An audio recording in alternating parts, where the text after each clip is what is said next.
Hello and good evening. I do apologize for being 11 minutes late. I don't know if anyone's here, whether anyone can hear me. Please tell me if you can hear me. Allegedly, I'm not meant to say such things because it upsets the YouTube algorithm. But hello and good evening. Somebody, Hee-Haw says, you've scared me off.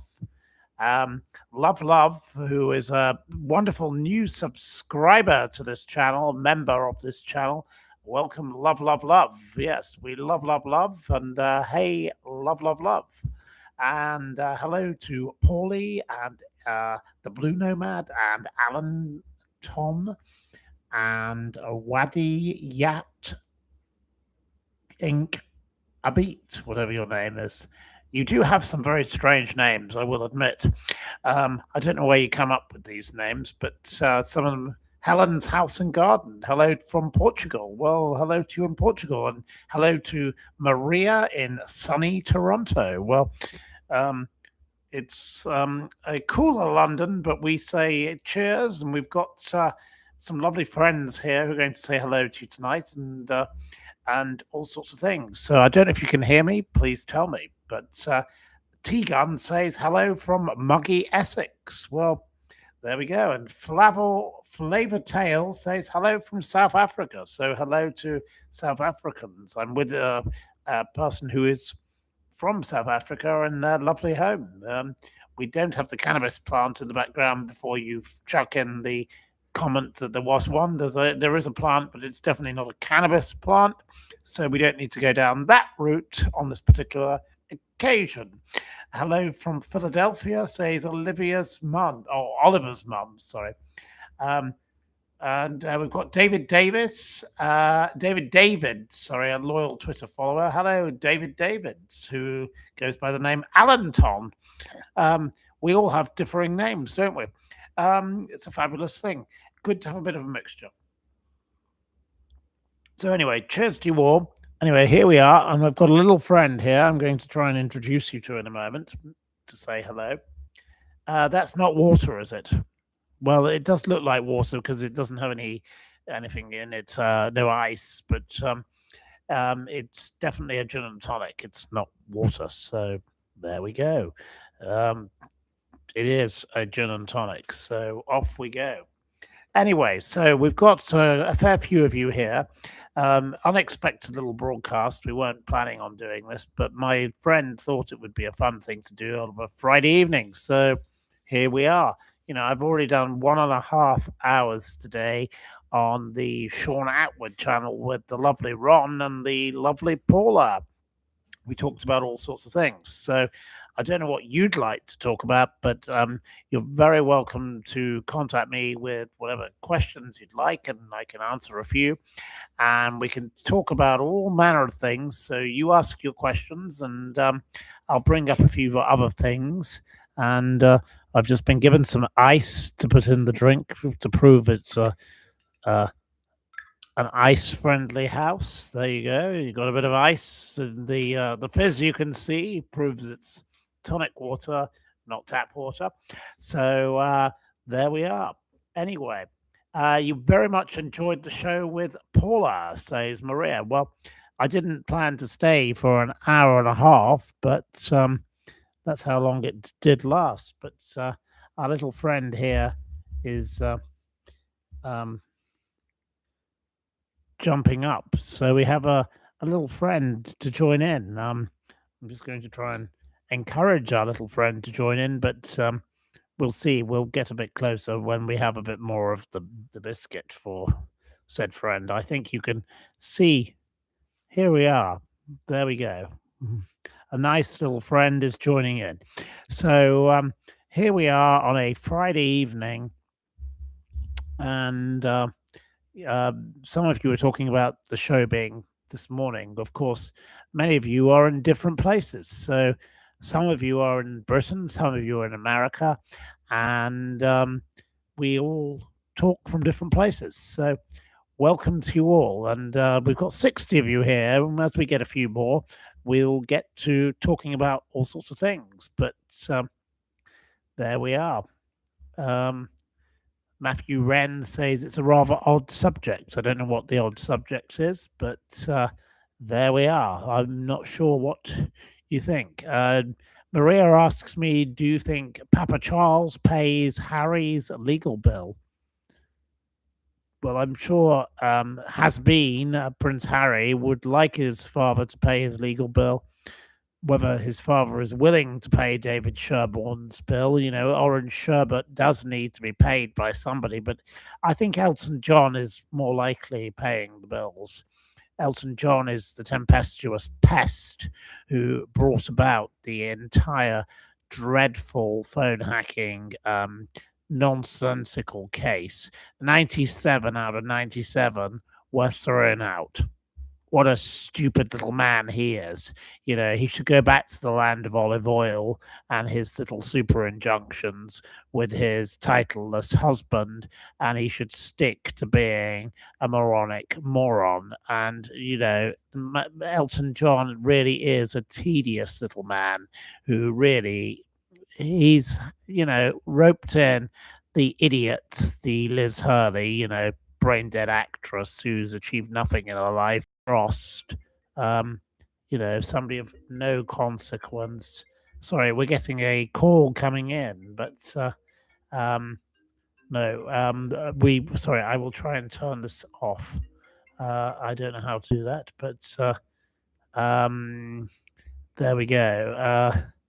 But sorry, I do apologize. Incoming phone calls, very rude. No, honestly, sorry, I do apologize. So, anyway, here we are. Honestly, sorry, we're being rudely interrupted on this channel. Don't pollute the gin. The conversation is definitely going a bit crackpot crazy. So we're like here where we used to be in the old days of Lady Men, and my friend said, we should make a Friday evening broadcast. So we'd be doing this. We're getting on and trying to join in. But the person who was calling is the mystery guest. So I don't know if the mystery guest may come and join us. Maybe he may come and add some input. But there we go. But I'm just writing back to say I cannot answer the phone. Sorry, and then I will turn this damn phone off because it's very annoying that it is interrupting. But there we go. We've got nearly 80 of you here now. So welcome to you all. Thank you for joining. It's good to be back doing these kind of programs now and again. And here we are. So anyway, the little dog will come back in a moment and join in. So here we are with all sorts of great fun for a Friday evening. So we've got 73 of you. So we've gone down a bit. So some of you have left. But there we go. Anyway, the little dog will come back and join in. So do I have a favorite book suggestion? Favorite films? Good films. If you want a good film right now, well, obviously there's some good old classics. If you want a good old classic, I would say The Remains of the Day is a wonderful film, but anything to do with Merchant Ivory is a fabulous suggestion. If you want something like the Talented Mr. Ripley, or perhaps what have I watched lately that I've enjoyed, more contemporary? Trying to think. I don't really watch much television. I would say the program about Jane Andrews was interesting as a documentary drama about the Duchess of York's dresser, because it was kind of ironic, but it was not particularly well made, but it was an easy watch. If you want to watch that, that's on ITV, about Jane Andrews, who was the dresser of the Duchess of York. I'm going to talk about the Duchess of York when a few more of you arrive. Brief Encounter, yes. Love says Brief Encounter. Brief Encounter was, of course, filmed in Carnforth in Lancashire at the station there. Lovely railway museum there. Beautiful place. On the edge of the town there is a place called Wharton, which, of course, where the first president of America was associated with. So there's lots of history and things that you can talk about and lovely things you can learn about. Always learn it. Have I seen Odyssey? No, I haven't seen Odyssey. The mystery guest doesn't like Odyssey, so he told me not to watch it because he's not very happy with the way it's been made. But I don't know. I'm willing to give it a try, so maybe I will watch Odyssey. But I'm not planning on going to see it this weekend at the cinematic experience. But we should have Paula M on. Well, it would be nice to, but I'm barely able to get this thing going myself. So adding other people would be nigh on impossible because I've just managed to do this. I was 10 minutes late, and I do apologize to the poor viewers who have waited. And anyway, you're here now, and I'm here now. A handful of dust, says Amanda Roberts. Well, that's a good suggestion. Yes. Another thing, The Remains of the Day, if you want another film. All sorts of other films are available. Kind Hearts and Coronets is a great film to watch. Lots of lovely films out there if you want a film. And we're coming on to questions about Fergie. Well, I will be talking about her shortly.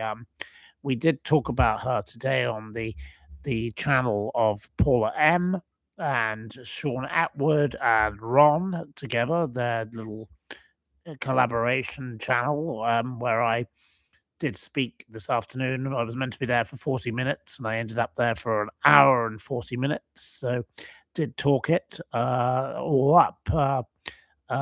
12 Angry Men. Well, some people are more angry than others, and I'm not an angry person myself. But I say cheers to you all, and welcome, and thank you for joining us tonight.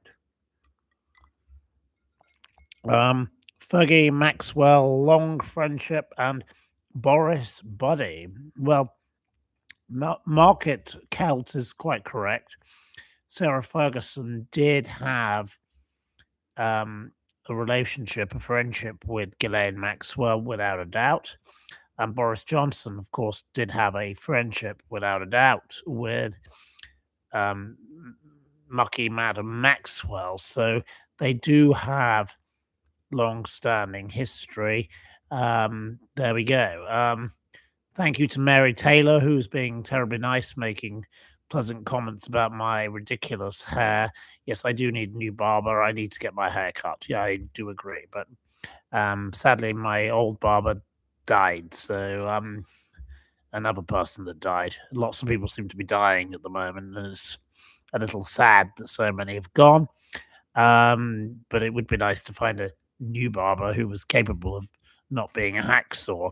I'd rather have that than be in trouble. So, meanwhile, we've got nearly 95 of you here now. So we're nearly up to 100. When we get to 100, we'll maybe start with a couple of questions. Love says she's a barber. Well, there you go. Well, maybe I might need your services. Am I in London? Asks Who's the Snitch. Yes, I am in London. I'm in Chelsea, London. I'm just around the corner from PJ's Chelsea Brasserie, the lovely PJ's where we have lots of dinners. So if you'd like to come to one of our dinners, we will be doing a dinner with a rather famous face in September for certain. A famous gentleman whose daughter is a famous filmmaker. We're planning on doing a dinner with him. That will be an interesting one. He's got a new book out, and his daughter has made a couple of very famous films that have been well known, and he's in the business and all sorts of other things and famous himself. So that will be a special event. We will do a few more crime dinners as well. So we're hoping to do some of those, and it would be lovely to have as many of you as possible. We've got 109 of you here now. Wow. Wonderful. Welcome to you all. Hope you're all having a wonderful Friday evening. I don't know why you're wasting your Friday evening listening to my dulcet tones. I'm not exactly riveting, but it would be lovely to have you with us.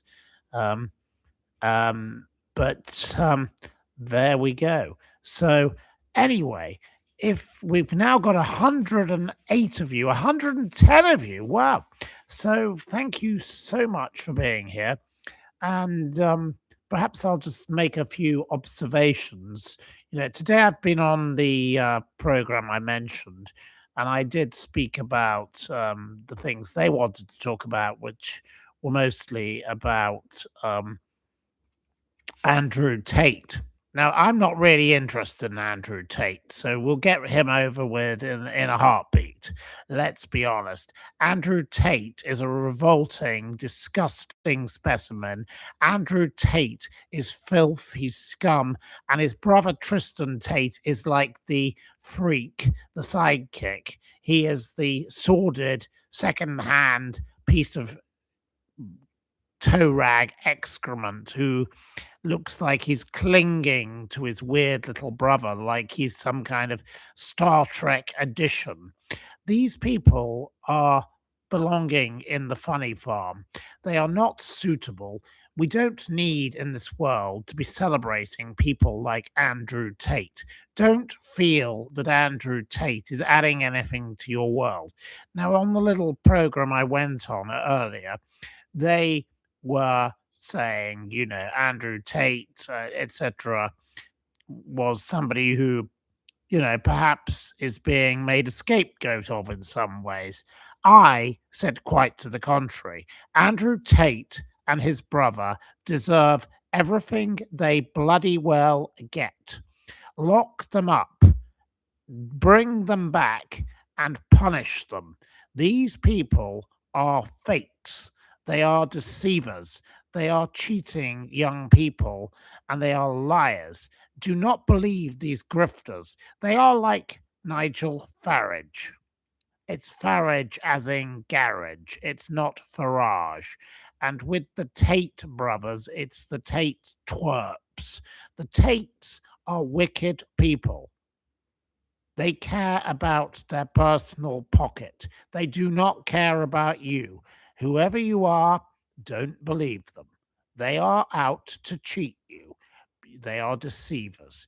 Do not fall for the trick that the people I was chatting with this afternoon who give them a pass. Please do not give them a pass. They asked me to chat with them. I respect their right to have differing views to me. And of course, that is the joy of society. We have differing views. Differing views are wonderful things, but the Tate brothers are trash. They are conning people and they are thieving and they are evil. Do not believe them. And as it is, says Isabel, they are pimps. Yes, I agree with Isabel. Thank you, Isabel. Maria says a lot of young men follow him. Cumbrian McCann says, I prefer Tate and Lyle. So do I. We don't like Andrew Tate and we don't like Tristan Tate, but we like Tate and Lyle. Nothing wrong with them. They are much more harmless. The Tate brothers treat women appallingly. It says no coincidence that Andrew has converted. Well, we don't need to bring up the matter of religion. And that was obviously something that was discussed on the program I went on today. And I don't feel the necessity to go down the route of religion. And obviously, the program I was on today, the people decided to talk about religion, but we don't need to go down that route. Now, obviously, you say he's the Pied Piper into the Matrix, says the Blue Nomad. Well, he is. He's leading young people up the garden path, and that is not a nice thing to be doing. Anyway, here we are. Here's my little friend and saying hello. I think my little friend here doesn't approve of Andrew Tate either, but is happy to have a little snack. But love them or hate them, they do deserve a fair trial, says Maria. Well, Maria, you are quite correct. I do not disagree with you, and I haven't said otherwise. But the Tate brothers are playing you for fools.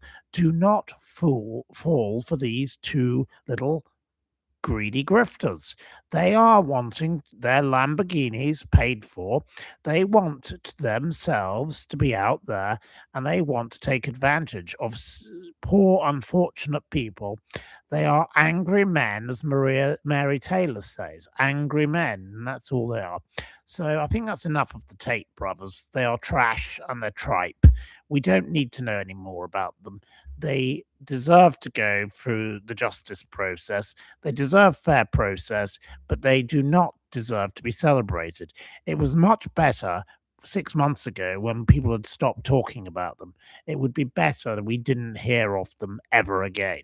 The sooner the Tate brothers are silenced and sent to social media Siberia, the very much better for the world. Let's have some celebration of people who are actually worthwhile, who do good. Like a young lady who I spoke of earlier. In the lockdown, she made marmalade, and she was 7 years old, and she got her marmalade sold in Fortnum and Mason. That's somebody who's worthy of celebration, because good for her, a little child who did some good for the world and made something that people enjoyed having. Much more positive than the Tate brothers, who just want to hate everybody and say women are losers and you're a loser if you're not like me. Well, why would you want to be like the Tate brothers? They're ugly pigs. They're revolting, sordid specimens. You don't want to be like them. Be like the nice girl who makes the marmalade. Far better. Better for the world. Be positive. Don't be a Tate. Be anything but a Tate. Be like Betty Boothroyd, or be like Patricia Routledge, or be like anyone else you could imagine, but don't be like Andrew Tate. Be a good person. Much better for the world. So there we go.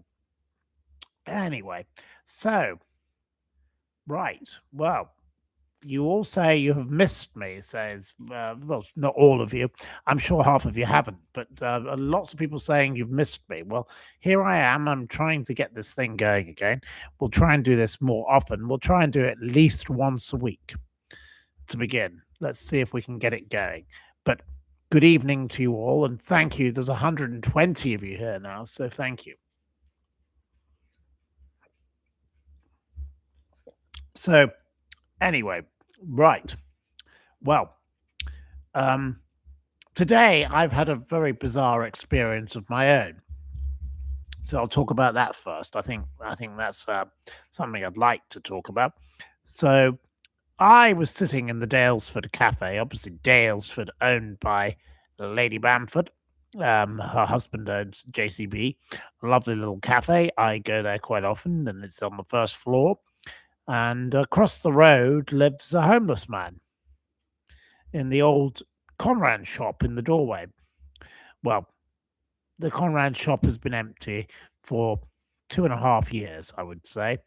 And it's very sad that a huge shop of 30,000 square foot sits empty on Sloane Avenue in Chelsea. Now, this homeless man has become somebody quite important to me, because I've come to notice him most days because I go there most days. Now, people have been kind and people have been cruel, and I have mentioned a little of it on my Twitter. Homelessness is something that our new Prime Minister wants to end. He wants to eradicate homelessness. You can't eradicate homelessness. It's impossible. You can't stop people being homeless.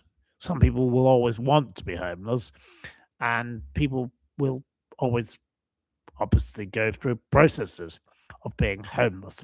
So that is a stupid thing to say. But of course, backwards Burnham is going to do that. He is taking us back to the third world. This man is not clever, he's not right, and he's completely wrong. But today, I was sitting minding my own business at the window in the cafe. I sit there and I have my cup of tea, and I love being there, and it's delightful. The wonderful staff, absolutely welcoming, lovely people, fabulous place.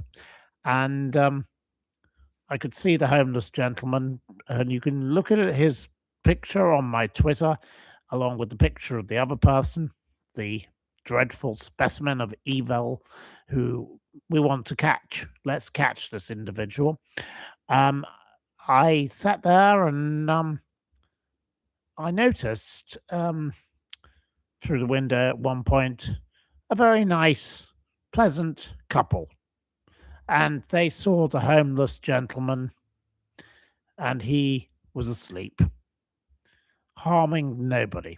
It's a very wide pavement. He's doing no harm to anybody, and he was asleep. And they said to one another, I could see they were hesitant, and they said clearly, well, we should leave him something. And the lady kindly out of her handbag got a note. I don't know whether it was a £5 note, a £10 note, a £20 note, or a £50 note. Whatever the note was, I saw she got money. Now, I was sitting across the road on the first floor, so I had no interaction. I was not party to what went on, but I saw what went on, and I thought, how lovely.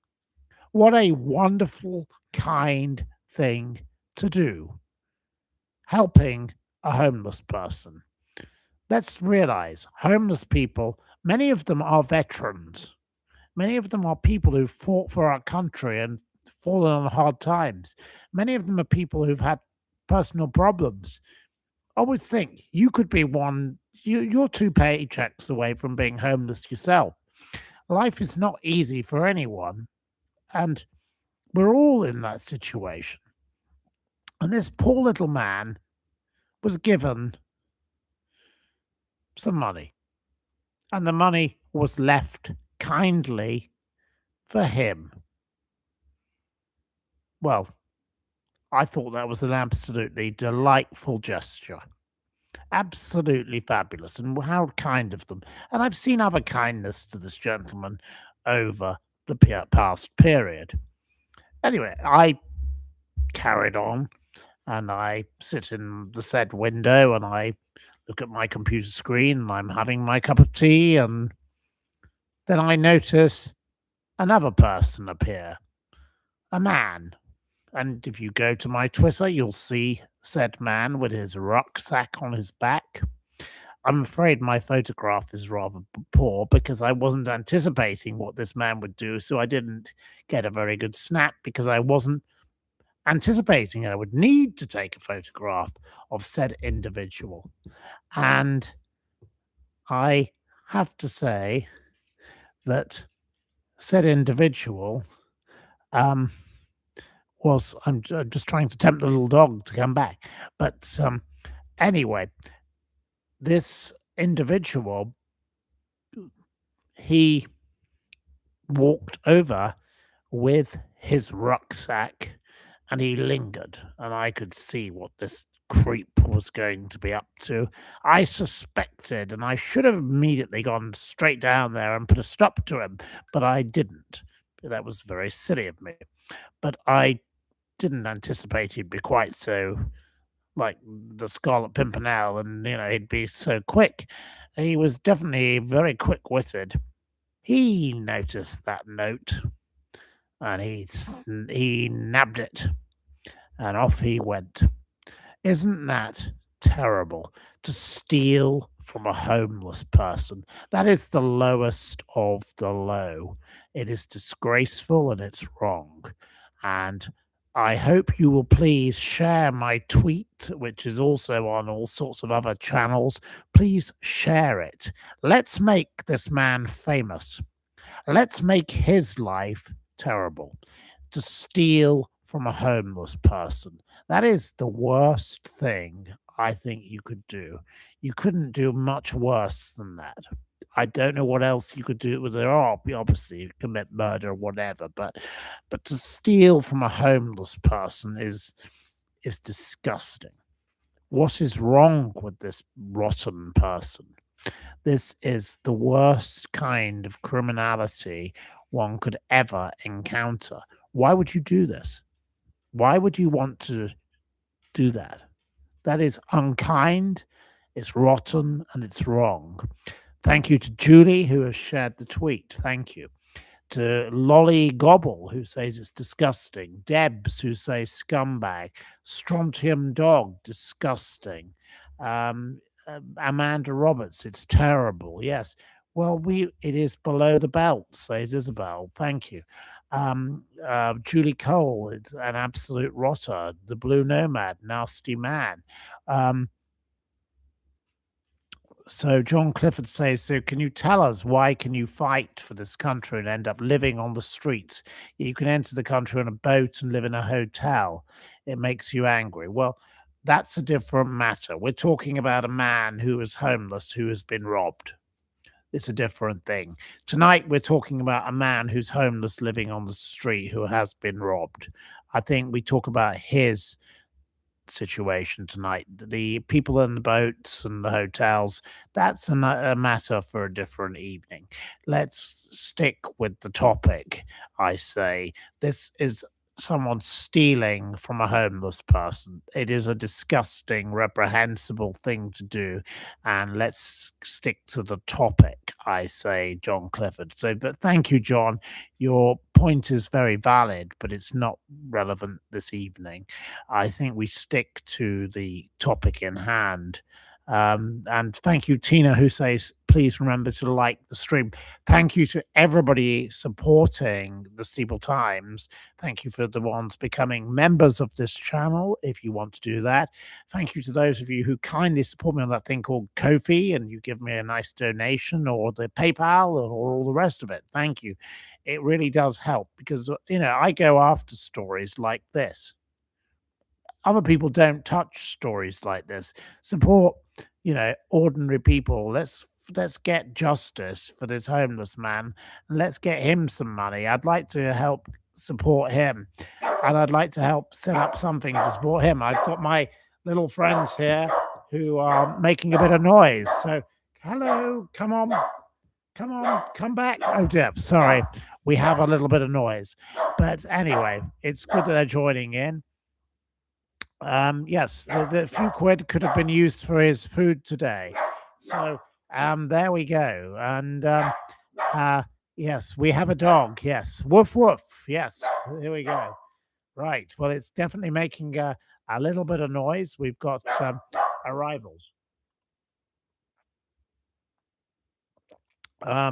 Right. Okay. Well, we're getting all sorts of comments coming in about all sorts of topics, and I do apologize. I think the dog will calm down in a moment.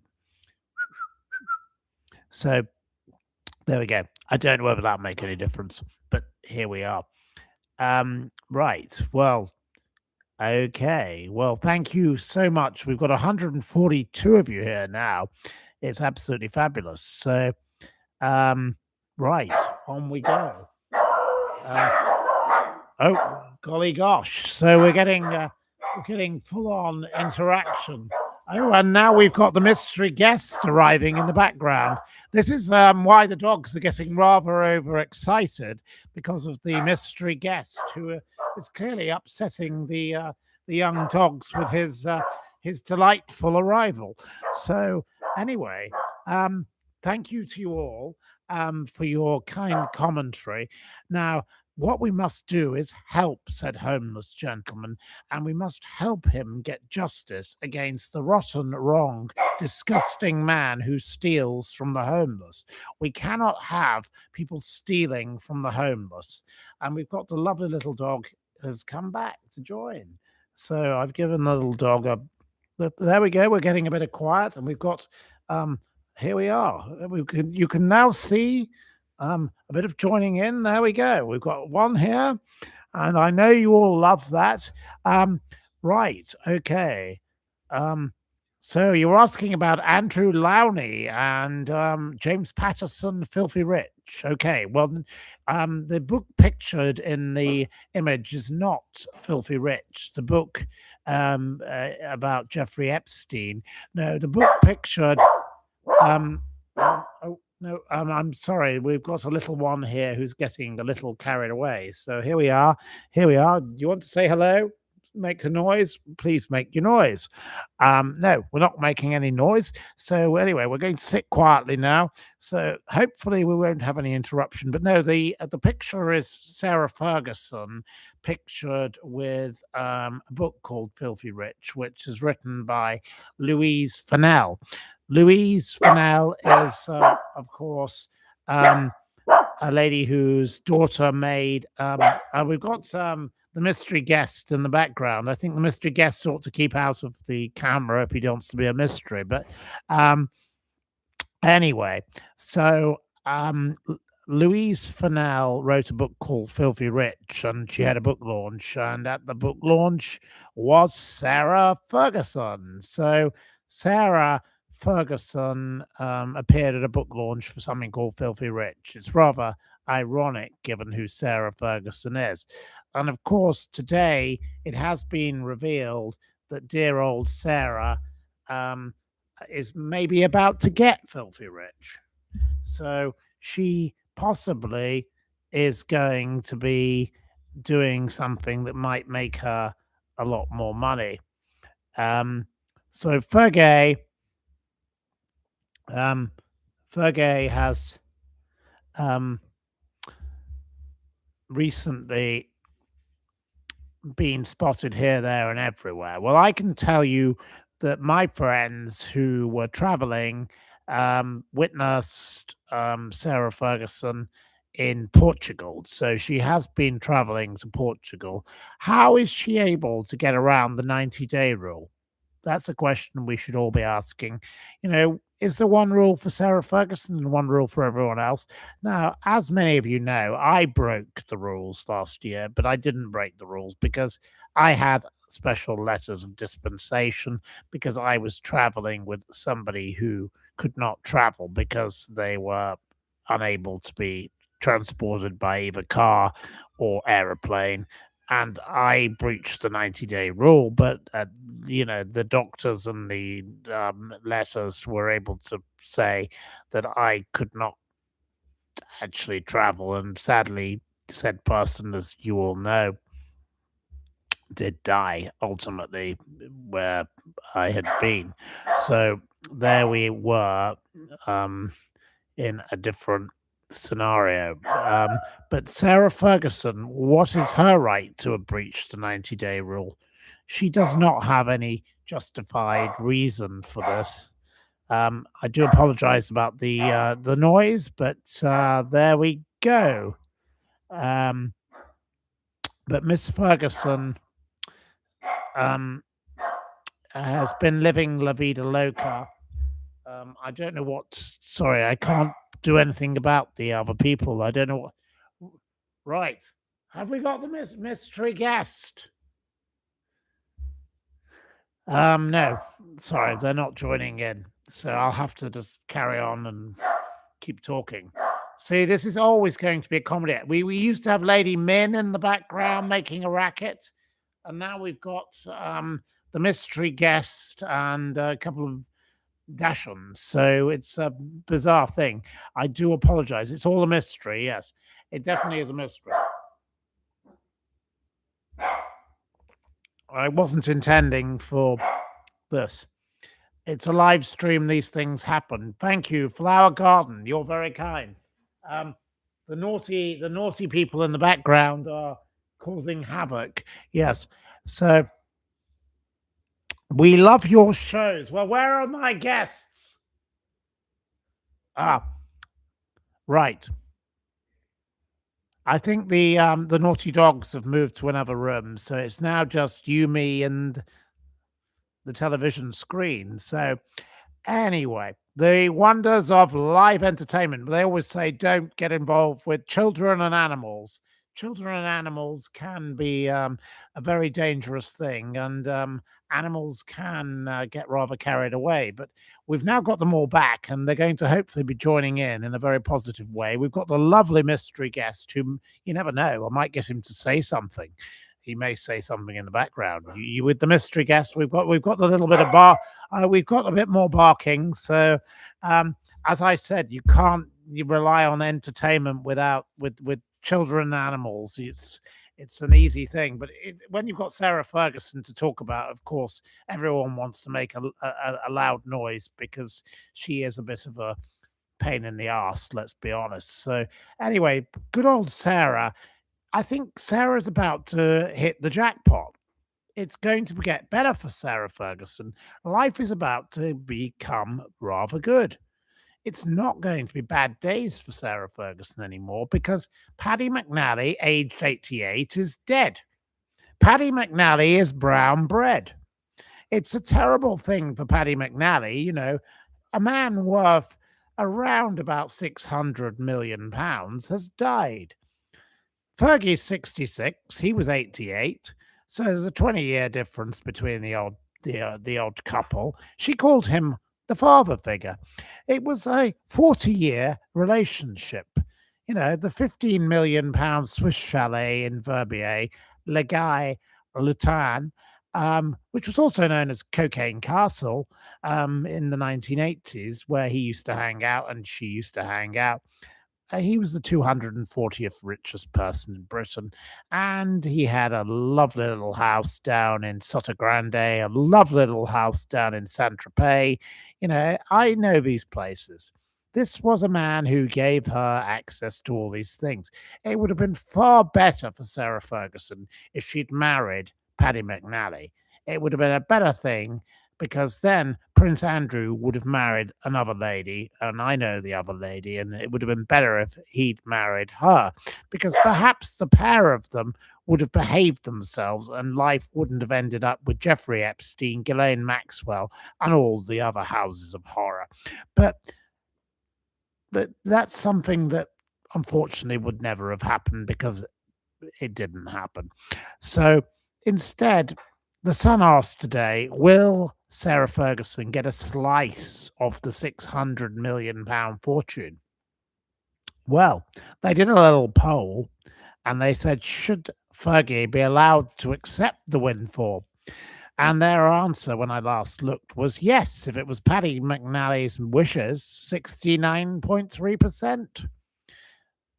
26.5% thought it was inappropriate. But of course, there's been lots of polls on the internet about Sarah Ferguson over the years. There was one long back in the day. They asked, would you rather sleep with Sarah Ferguson or a goat? That was the 1992 poll. Now, viewers, what did you think? Can you give me some answers? Before we have a quiz, we're going to have a little quiz for you in due course because you love a quiz, and that's why you're all here. There's 177 of you coming in, was fabulous for a last minute thing. What percentage of you think would rather sleep with Sarah Ferguson, and what percentage would rather sleep with a goat? This was not my poll. This was the Sun's poll. I'm not being the tasteless one here. This is a very legendary poll. I'm just repeating the poll. But what is your percentage? Would you rather sleep with Sarah? Well, the Blue Nomad would rather sleep with the goat. Petty Baird would rather sleep with the goat. Okay, so our first two votes are the goat. Sebastian Bluewater says 70-30. Julie Cole says 99% the goat. Okay, so you'd rather sleep with the goat. Well, the actual result was 82% of people would rather sleep with a goat than Sarah Ferguson. And of course, she got rather upset about it. And that's when she started promoting the fat fighters or whatever it was, the weight loss thing. Sarah Ferguson is a reprehensible, rotten woman. She has been gallivanting all over Europe. My friends who have a private jet, their pilot did spot her the other day in Portugal, and they have confirmed to me that she has been jetting in and out of there. She has been in the Alps at Paddy McNally's Swiss chalet in Verbier. She has been at the Maya Life Clinic, which, of course, people I know have stayed in, but she's outstayed her EU 90-day limit. Where is Sarah Ferguson, and what is she up to? She is rotten and wrong. What is this disgusting woman up to? So Thank you for asking me a few questions about Sarah Ferguson. Will she have met up with Harry and Meghan? Yes, well, Harry and Meghan have been in Europe. They have certainly been at Althorp in Northamptonshire because they took their children to see Diana's grave. They have been holidaying with Orange Sherbet, i.e., David Sherborne, the lawyer for the tawdry people who hate the Daily Mail. And of course, next week we have on the 28th and the 29th, we have a number of key things happening on the 28th and 29th. They are going to be two of the biggest days in the history for the British royal family, I would say. So many people didn't know this. And under Paula M today, Paula is an expert on all things Harry and Meghan, but she didn't realize that on the 29th, we have the trial of Alex Jenkinson. Now, most of you won't know who Alex Jenkinson is. Alex Jenkinson should mean nothing to many people. He should never have meant anything to anybody. But Mr. Jenkinson, of course, decided in February to attack the home of the Prince, formerly known as the Andrew, formerly known as Prince. I get it the wrong way round. Sorry. Anyway, Mr. Jenkinson, who was a person who decided he would behave in a very strange fashion. I don't know why he needed to do this. Will be forced to be on trial on the 29th of July, but Andrew Mountbatten Windsor will be giving evidence via a video link. Will we, the public, be allowed to see this? I hope we will, but I think the likelihood is it will be held in a closed hearing. Will, this man who was last publicly seen with the royal family in September 2025, obviously we've had sightings of him with things going on. For example, his black eye and his sighting in the back of a Range Rover. But obviously, we're going to have both Dukes of Hazzard, as they're called. We've got Prince Harry, he's a Duke of Hazzard, and we've got Andrew Mountbatten Windsor. They're both known as the Dukes of Hazzard together collectively. We've got the matter of the costs hearing against associated newspapers coming to the fore on the 28th and the 29th, also in the courts. So King Charles has a few issues going on in our court system in the next week. He is Rex. Our king is Rex. So he is the justice system. Our justice system is him versus. And we've got him versus his own brother and his own son next week. Now, most people wouldn't frame it in that regard, but I will, because, I actually think about these things and think what is relevant. And that is a very relevant thing. That is, that's a first. The king versus his brother and his son in the court system in the same week. We are living in strange times, and that is a bonkers system. But I do feel for our king because I think our king is a good person, and I do not buy into the things I had to talk about this afternoon with the people I was on the program with.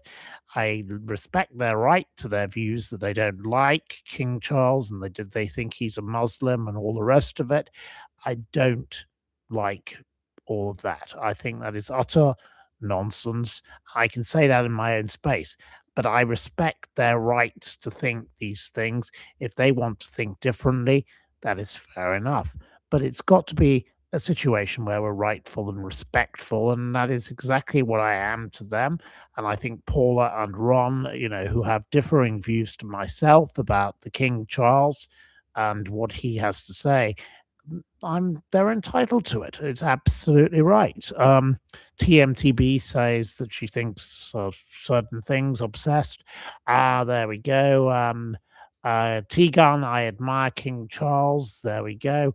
I agree. I think King Charles is doing the right thing. But let's think. Next week, we are in unprecedented times where we have King Charles in court against his own son and his brother.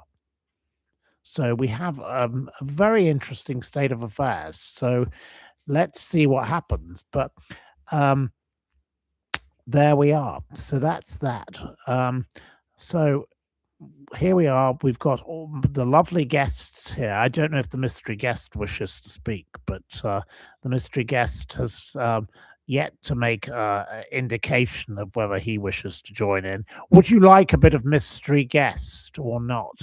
Let me know in your comments if you'd like a mystery guest, and maybe the mystery guest can speak about King Charles, because we've already had today on the other channels the views of people who certainly think he's a Muslim, King Charles, but well, maybe the mystery guest might have a view on that, or maybe the mystery guest might have a view on something else. But anyway, here we are, a Friday evening, and it's lovely to have you all with us. We've got 187 of you, 188 of you.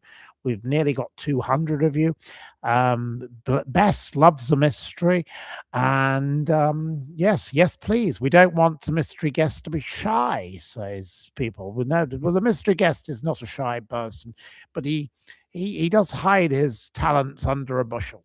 So we might need to encourage the mystery guests. So a bit more of you. Do I think Harry will be coming back? We'd rather he didn't. Let's say we'd rather Prince Harry throws himself in the gutter where he belongs, along with Megain. Really, the sooner she disappears. Oh, her and Doria, her lovely mother. Let's throw them in the gutter. Ghastly, ghastly people. And we all miss, of course, Lady Min and Lady Min's favourite friend, the lovely Welsh warbler, the wonderfully witty Welsh warbler, Sadie Quinlan. A lovely lady whose life was ruined by Meghan Markle's troll army. We don't appreciate people who attacked the lovely Sadie Quinlan. And let's celebrate the memory of Sadie Quinlan. And I'll say cheers to her. So many people I know have moved on and passed into other places. I don't say passed. I say they died or they assumed room temperature. Past is a terrible thing to say. Sorry, I shouldn't have used that awful thing. Yankee Wally, yes, and thank you for the £10 gift from Tina De Silva. Tina De Silva would like the mystery guest to speak and has paid £10 to hear this. So the mystery guest now has to speak. So the mystery guest is going to speak. I'm going to hand over a microphone whilst I sit here, and the mystery guest will be asked a few questions via me. So before the mystery guest begins, I will ask the mystery guest what the mystery guest said. We'll ask him to say what if he likes King Charles, if he likes Meghan Markle, and he likes Prince Harry, and what does he think of the whole phone hacking trial. It's the phone hacking matter, I think, that's probably the relevant topic. Does the mystery guest support Prince Harry, or does he support the Daily Mail? Okay. Hello, everyone. The way I look at it is that Prince Charles and the royal family are they are the figurehead for the crown, and the crown is a corporation. It rules the city of London, and I don't think. I know for a fact King Charles is not a Muslim; he's a Freemason, and they're open to all faiths and all beliefs. And Freemasonry was created essentially to spread the British Empire back in the days of empire, and they built lodges wherever the empire went, and it was a way to bring in local leaders of different backgrounds in the empire into the lodge and co-opt them into working with the empire. The Freemasons basically are a well, I mean, some of you probably know better than I do, but they essentially are a guild, and they do represent what we call globalism today. So the royal family, King Charles, and all of the royals, they're basically the figureheads for this corporation, which rule behind everything that we see in politics today. So. Well, I'm not going to stop the mystery guest, but I'm just joining in to say, I'm going to ask the mystery guest a few questions, and then you can join in that way. And thank you, especially to Jen, who's kindly given another donation. Thank you very much for another donation to encourage us to have guests on our channel. And lots of you are asking questions, so we'll ask some questions to the mystery guest. The first question is from TMTB. The king is supposed to welcome all religions. Is that correct? Well, I mean, the king can do what he wants. I'm not against different religions, but he could, of course, there's space for every religion, but essentially, what is happening is this whole globalist architecture requires bringing in people of different faiths and utilizing faith in order to co-opt people to the political and ethos of globalism. I mean, sorry. Yes. So right. Well, what does the mystery guest perhaps think of Nicola Sturgeon and her thieving, rotten husband? Is the next question. Do you think well, I will expand the question. What does the mystery guest think about devolution and what Andy Burnham is doing, the backwards Burnham, as I refer to him? Does the mystery guest think that we are going to be doing wise things by adding more layers of bureaucracy to our democracy, or do you think this is a positive thing? More layers of bureaucracy will destroy the United Kingdom. Andy Burnham is not on the side of any of the public. Again, he is a representative of the Crown Corporation of the City of London, and he Labour started off as it was started by the Fabian Socialists, and they were all that group. They were financed by some of the big banking families, and no, I don't think he's got anything good up his sleeve. Well, thank you for that little piece of nugget of wisdom. So the mystery guest, we're getting comments from people who, why is the mystery guest so mysterious? He wishes not to be known because he has his own reasons for that. And he's a bit like the Stig on Top Gear. I have the mystery guest. So my mystery guest is my equivalent of Jeremy Clarkson Psychic. My little mystery guest thinks that I should be the next host of Who Wants to Be a Millionaire, so he says. But he may be wrong. What do you think of that? I think Matthew would make an excellent Who Wants to Be a Millionaire guest, don't you?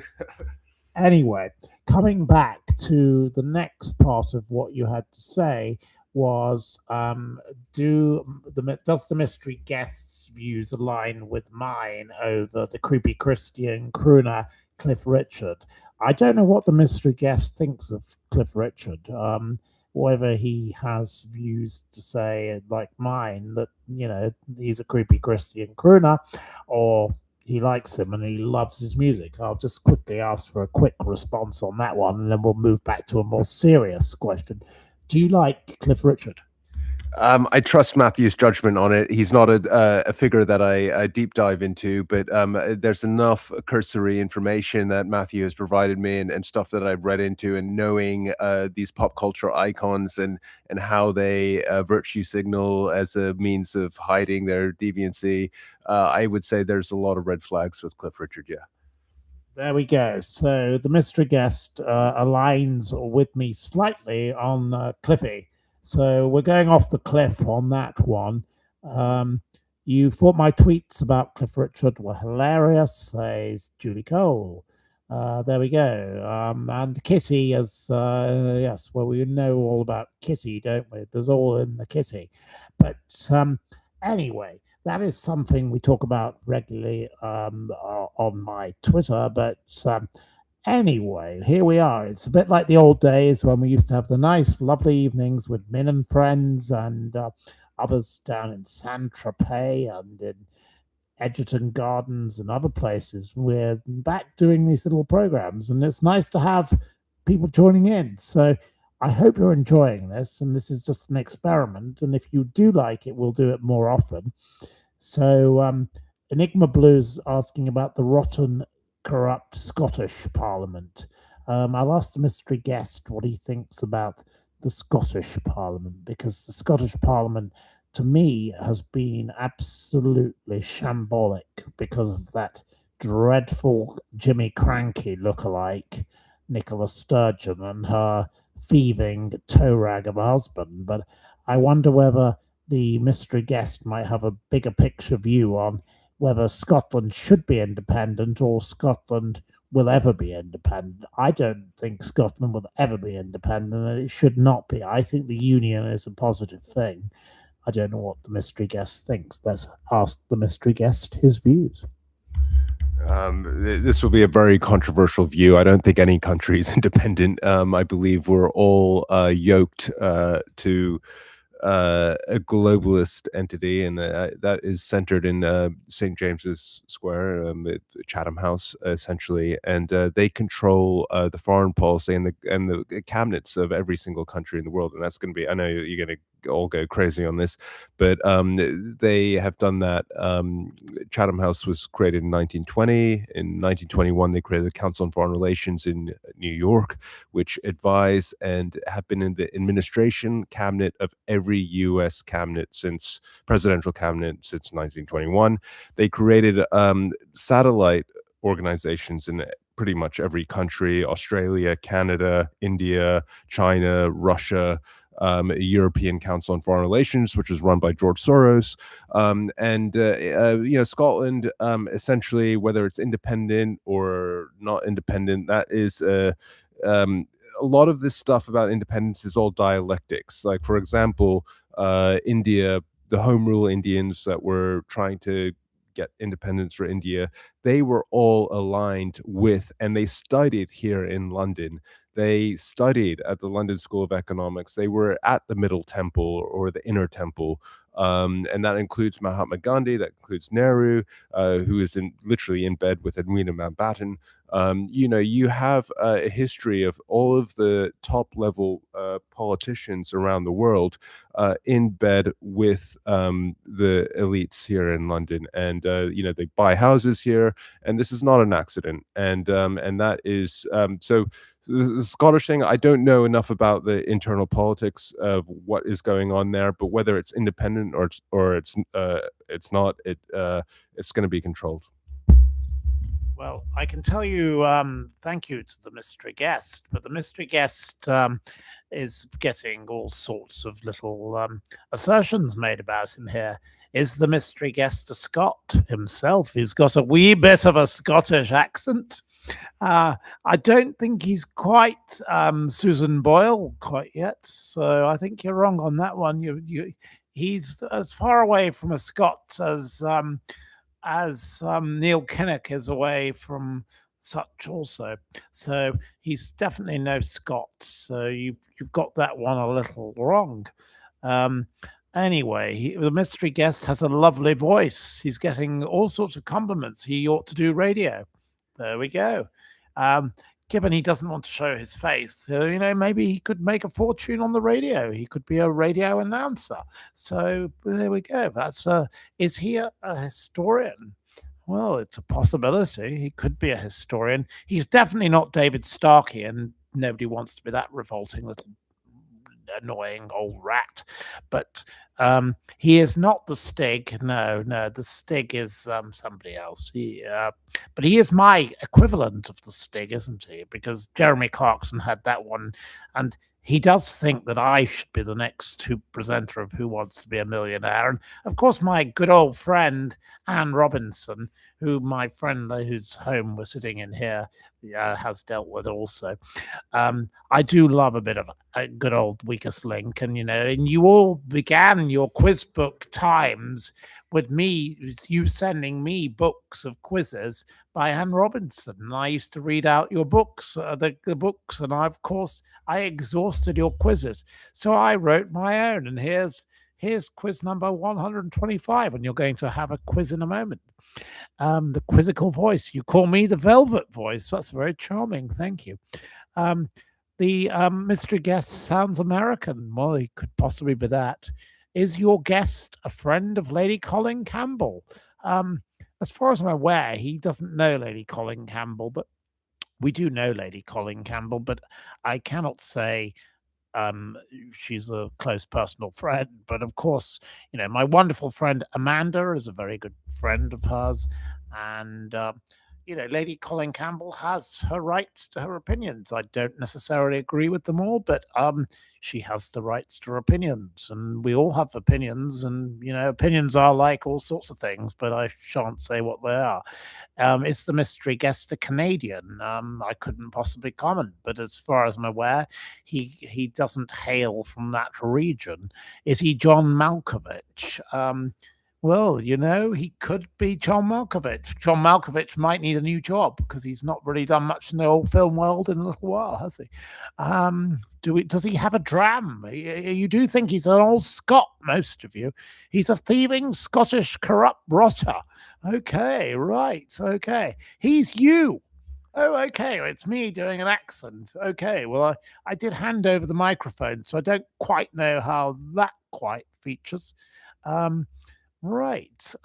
You're waiting for an apology, says Enigma Blue. Okay. Well, I don't know what I should be apologizing for. If you want an apology from me, you may be waiting a long time. I don't tend to offer apologies for things I don't know I've done. So I'm very sorry, Enigma. You're a very nice person normally, but I don't know why I should be apologizing to you. Have you offered your guest a tipple? Well, it's not my home, so I can't be offering the tipples. It's not my department. What is the name of the dog? Well, we've got the dogs. The dogs will have to be introduced when they decide to come over, so you'll meet them shortly. We have tried to include them, but we're not there yet. Right. There's a row going on in the chat. Oh, it's not me. Right. The people are rowing in the chat. Right, we've got another little one coming back here. Oh, is Mystery Man single? I believe he is for the moment. Are you looking for somebody in your life, Debs? Okay, well, Mystery Man is looking for someone for his life, perhaps. So maybe you and Debs could get together. Right, okay. Well, there we go. We've got lots of little joy going on here with little creatures joining in. So we're going to have a bit of fun. Cilla Black is not here. The ghost of Cilla Black could be hanging out up in Liverpool, but everybody I know from Liverpool really dislikes Cilla Black. I've never come across anybody who liked or respected her.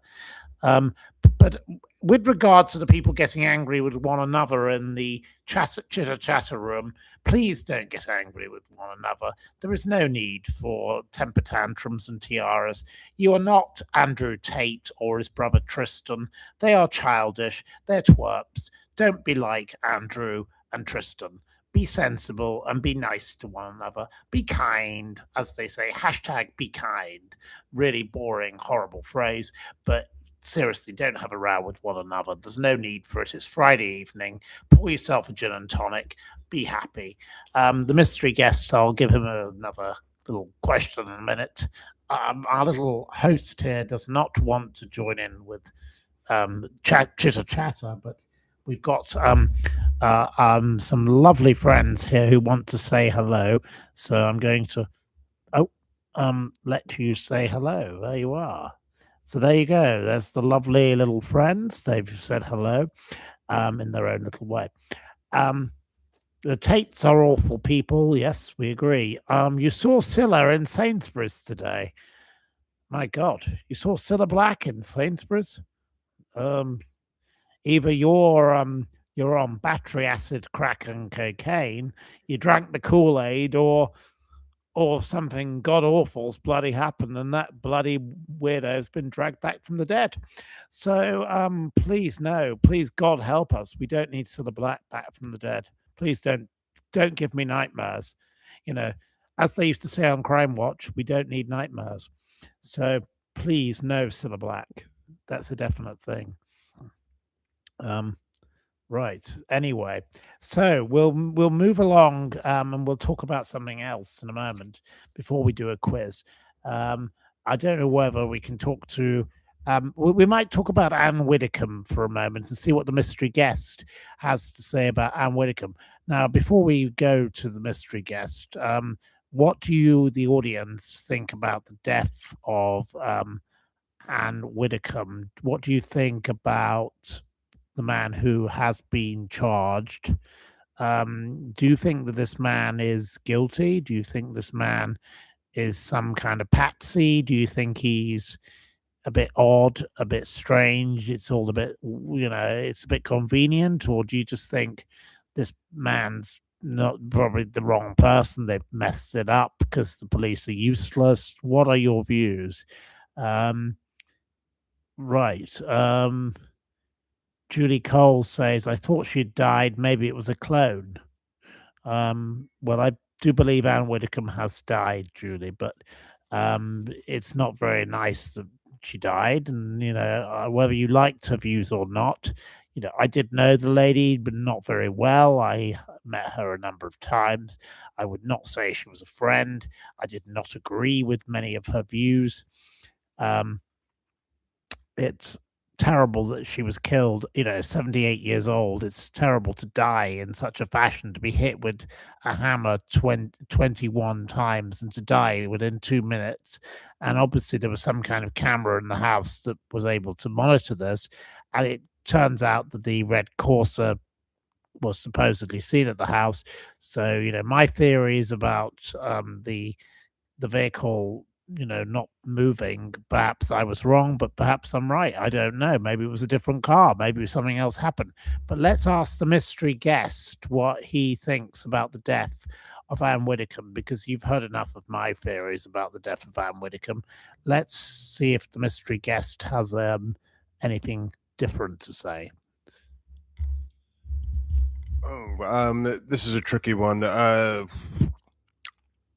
I'm not quite sure what is going on. I know the press have a lot of narratives and meta narratives, and I think what is extremely odd is that she did go on, which was it Talk TV or something, and she was talking about the hidden powers controlling the UK in a very vague terminology. It was things like.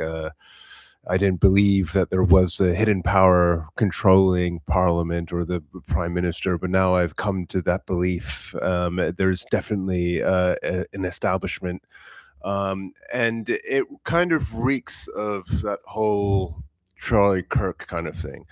Now, I'm pretty sure, of course, I definitely believe she died, and I just don't know if she was murdered or if that was sort of a kind of something that they floated, some ideas that they floated in there that she could have been murdered, and they left it kind of vague and open to leave everyone guessing and talking about it, which I love to do. But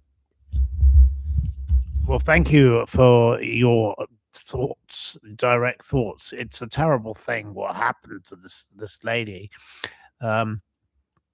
Lots of people here have got lots of comments saying it was sad. She was a wonderful woman who spoke her mind. We've got the mystery guest, a very interesting man. We've got the mystery guest has broad shoulders. There we go. Was it a mob hit? Who benefits from her death? Was it murder by design? Now they're suggesting the mystery guest sounds Irish. So he's not the IRA, no. And he's not anything to do with Jerry and all the rest of it. So the children, the mental health, the paranoids. Oh, well, we're getting lots of theories coming in, and it's not Scylla's sweetheart that did it, no. Cilla Black gets blamed for many things. I know you like on this channel to blame Scylla for everything, and you like to blame Anthea Turner for swinging into action, and perhaps a bit of Lizzie Cundy also. We like to blame all of those people for everything that goes on this channel. The terrible thing is the guest is Canadian. No, he's not Canadian, I can tell you that. He may have hints of a place closer to there, but it wasn't Michael Barrymore, no. And Michael Barrymore, let's go on to Michael Barrymore. I'll happily talk about him for a moment myself. Michael Barrymore has decided to start threatening to sue people. Now, Michael Barrymore, I hope you're watching me tonight because I would love you to sue me. Michael Barrymore, sue me. It would be a huge pleasure to be sued by you. 9 people went to a party on the 31st of March, 2001 at your bungalow. It's not a mansion, so stop pretending it was a mansion, you pathetic little bragging bore. You are a complete moron and a wazzock and a wanker.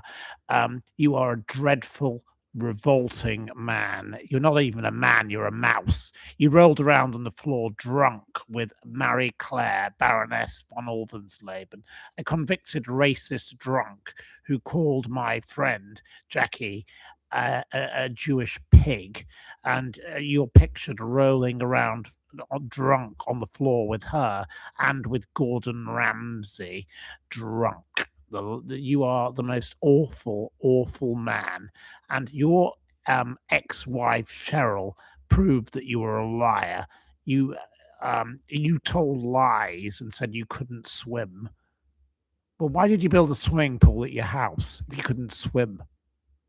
You were photographed in a swimming pool on a cruise boat where you were paid to go and do talks, and you were swimming. Barrymore, your baloney is disgusting. You are a man who got down on his knees in the Big Brother celebrity house. The word celebrity is bad enough. Celebrity is the most cretinous word on the planet. It's reserved for people like you. And you got down on your knees in front of Jimmy Savile and you worshipped a paedophile, Jimmy Savile.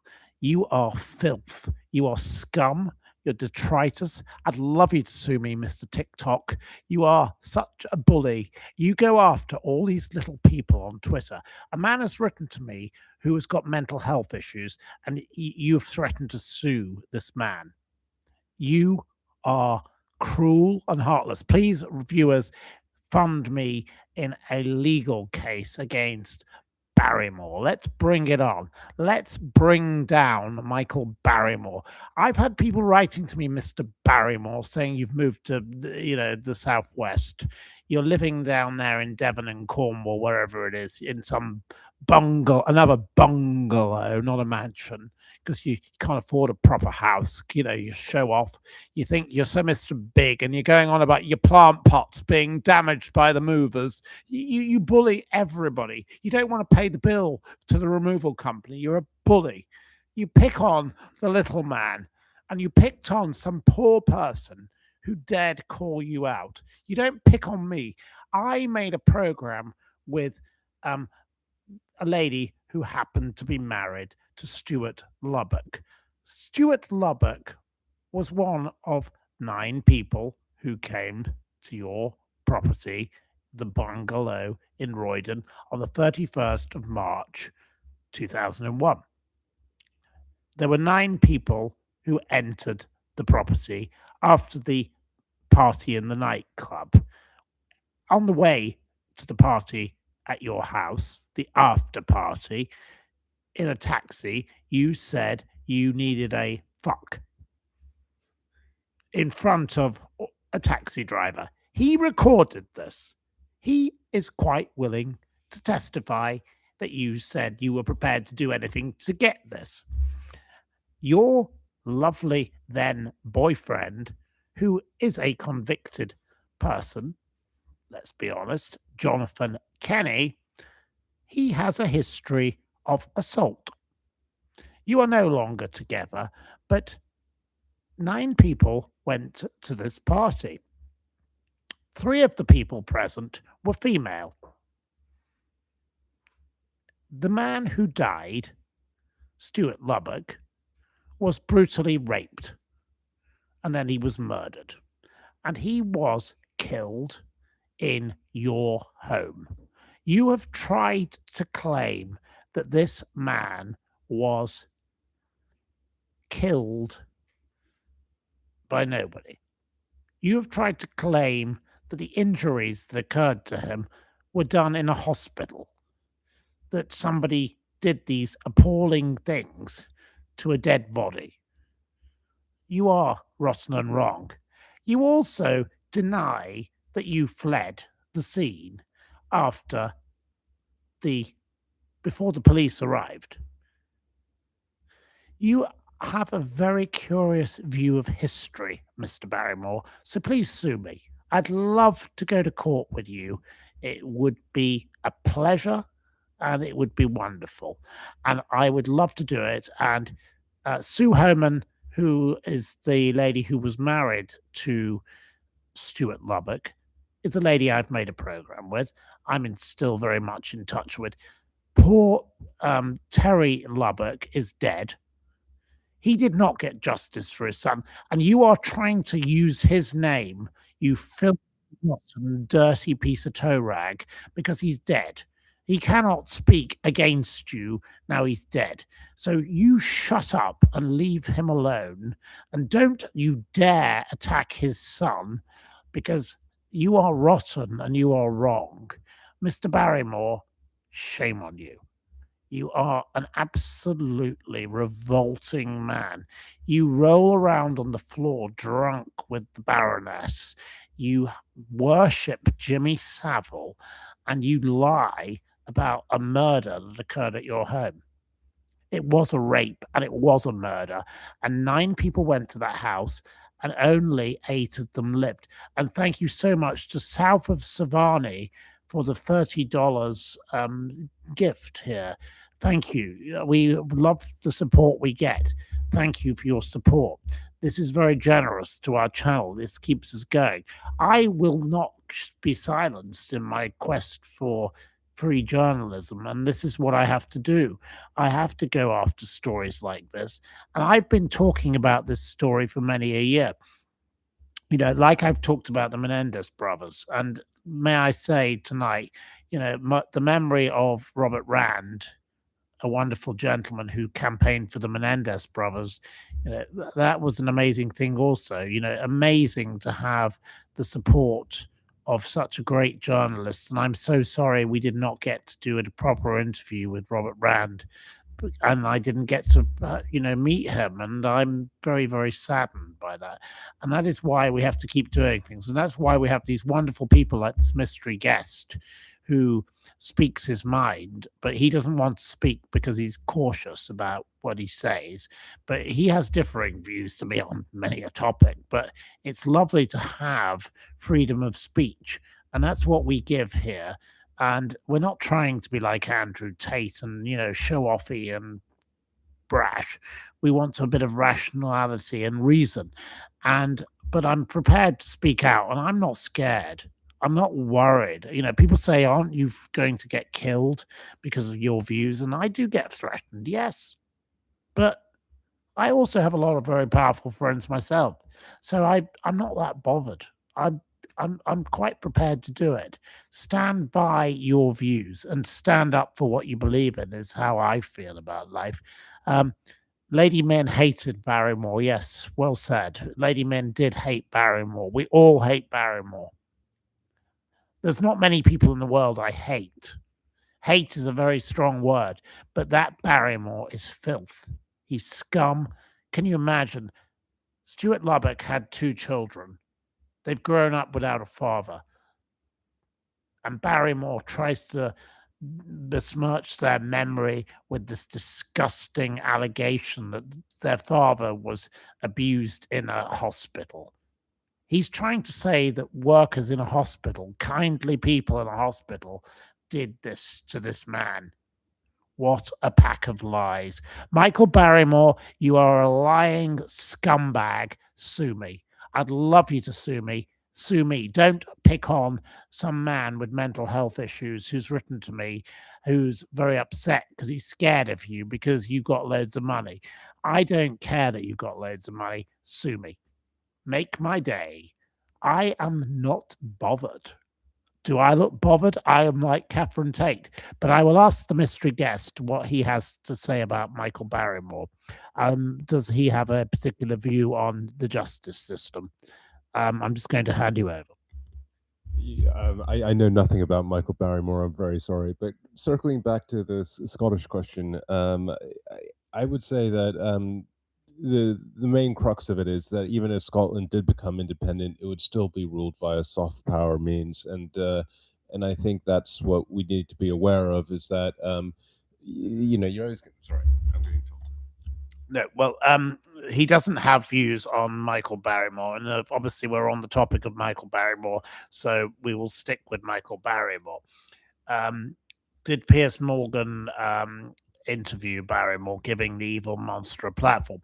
Piers Morgan did spend time talking to Michael Barrymore, but that does not mean that Piers Morgan endorsed the dreaded Barrymore. Barrymore is somebody who has no right to any platform because he doesn't tell the truth. He is a heartless, cruel maniac. He is a man who got down on his knees and worshipped Jimmy Savile. He dressed up as Hitler in the Big Brother house. Don't forget that. But of course, Michael Barrymore will say, I wasn't friends with him. Well, the photographs tell a different story. Barrymore, like your wife Cheryl, who you happened to beat up, you beat her to a pulp, you disgusting piece of scum. You are a revolting, repugnant man. Sue me. I'd love to go to court with you. So it would be a fabulous thing to face you. And let's have the music. Let's have the music play, and you can bring along your little children and your comedy act and try and be Mr. Clever. Maybe you can bring along Baroness Marie Claire, the woman who called my friend a Jewish pig. That is not a nice thing that you associate with. Your behavior is repugnant, rotten, and wrong, Barrymore. So let's bring you down. Anyway, enough Michael Barrymore. I think we've done enough of him for one night. He is enough to put you off your Friday night's entertainment. He was never entertaining in the first place. He belonged in the funny farm. He wasn't funny. He belongs in the sewer, not the stars. So let's move on. Right. Well, thank you to Julie, who says, I never knew you were going to discuss this. Well, there we go. Bring him down, says Bess. Well, thank you. He's a massive stoner, says Sebastian. I don't know what that quite means, but there we go. Right. Well, anyway, we've done Anne Widdecombe, we've done Michael Barrymore, etc., etc. Have we any more questions for the mystery guest before we have a quiz? I think it's time for a quiz because our little assistant here is ready for our Debbie McGee of the night, who is a male version. I don't have a female one, unfortunately. It's, could have right. Well, I can't repeat some of the comments about Barrymore because they're coming in thick and fast and they're not very pleasant. But I do agree with them. But I shall not be repeating them because even I might have to be a bit more careful.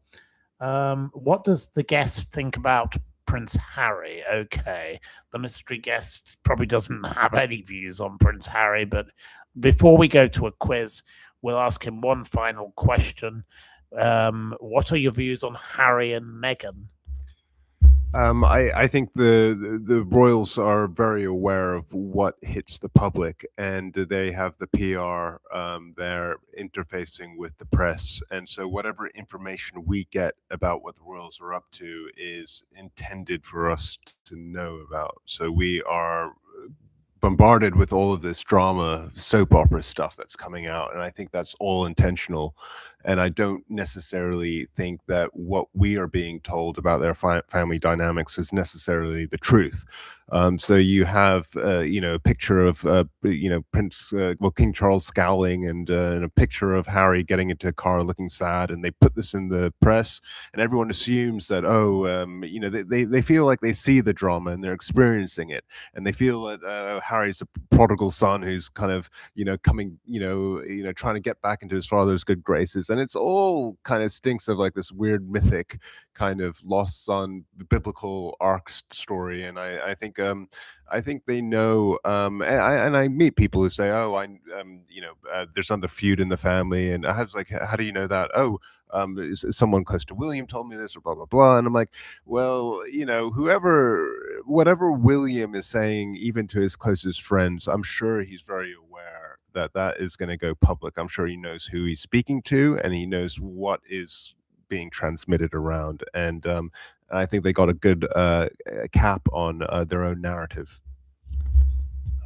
Well, there we go. Well, the mystery guest has his views on Prince Harry and Meghan, and he definitely has strong opinions about the narrative in the background. And I'm very sorry to Enigma Blue, who feels that the discussion in the chat is causing offense. So we don't want people to be offended on this channel, but please be calm. And the mystery guest would like to make a final point.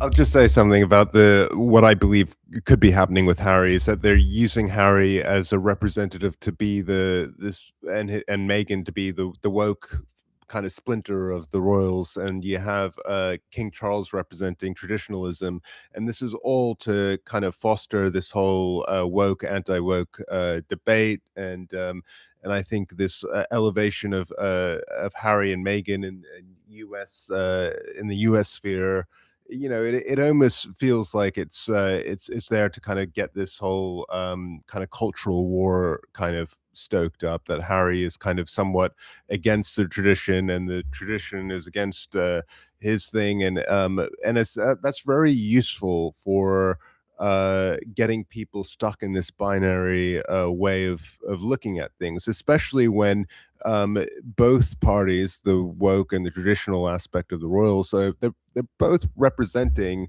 things like the United Nations and the World Economic Forum. So all of that stuff is still going on in the background. Well, we're going to get ready for our quiz. I'm going to down the hatch, round the gums. Look out, Tommy, here it comes. I need to have another drink ready to get going. We're going to get the quiz going. I'm going to have my Debbie McGee in the background. He's a gentleman, but he's going to be our Debbie McGee for the evening. He doesn't know who Debbie McGee is, probably. He does, though. He's just, we've got the mystery guest, who many of you think is from Virginia, who you think may be from Canada. You think he may be from the middle area of Middle Earth. We've got the gorgeous Dashens. Yes, we've got the Bunny Boilers. We've got the. Is the quiz going to be topical? Well, it will be topical, but I don't like the cheating. We don't want any cheating. We don't like AI.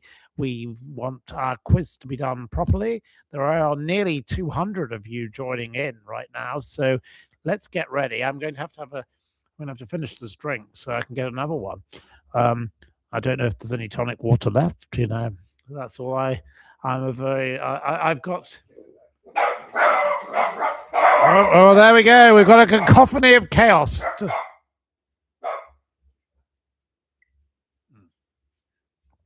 Right, so there'll be another drink coming, but we've got to get ready for the quiz. We're going to do a countdown for when the quiz master comes back, so we have to hurry up. But the mystery guest has been a wonderful addition, I hope, to hearing this.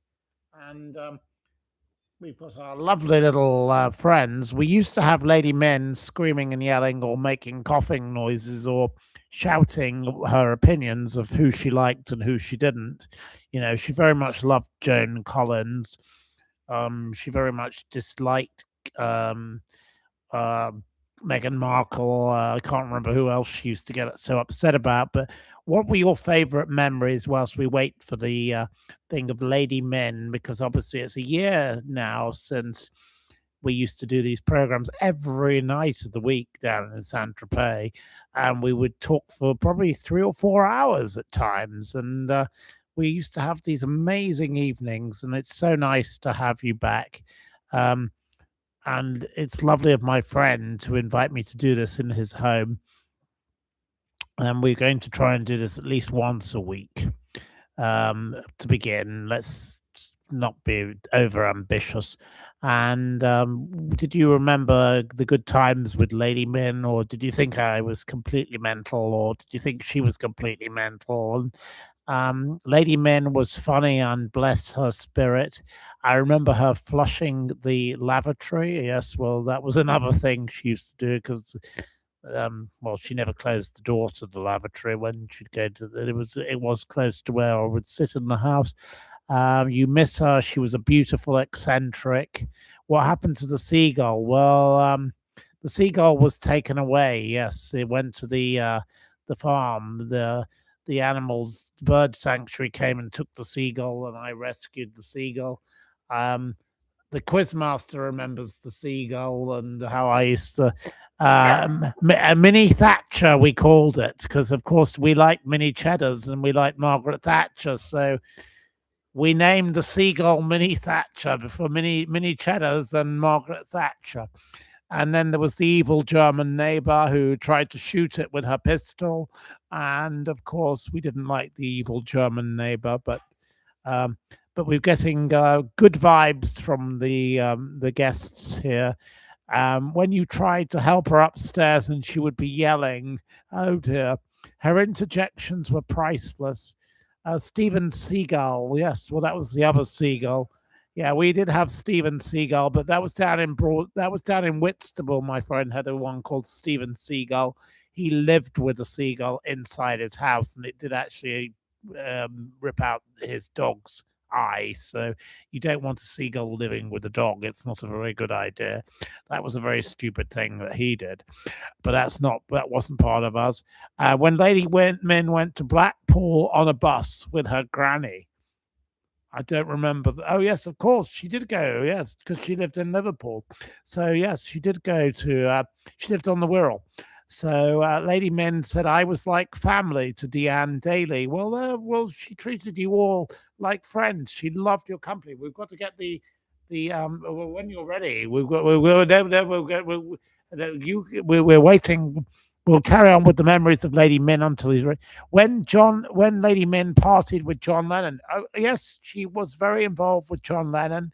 And of course, her dearest friend was Karl Lagerfeld. She loved a bit of Karl because, of course, they were both in the fashion business. Brigitte Bardot, she did have a row with her, but Lady Min was, can I have some wine? Was the usual shout.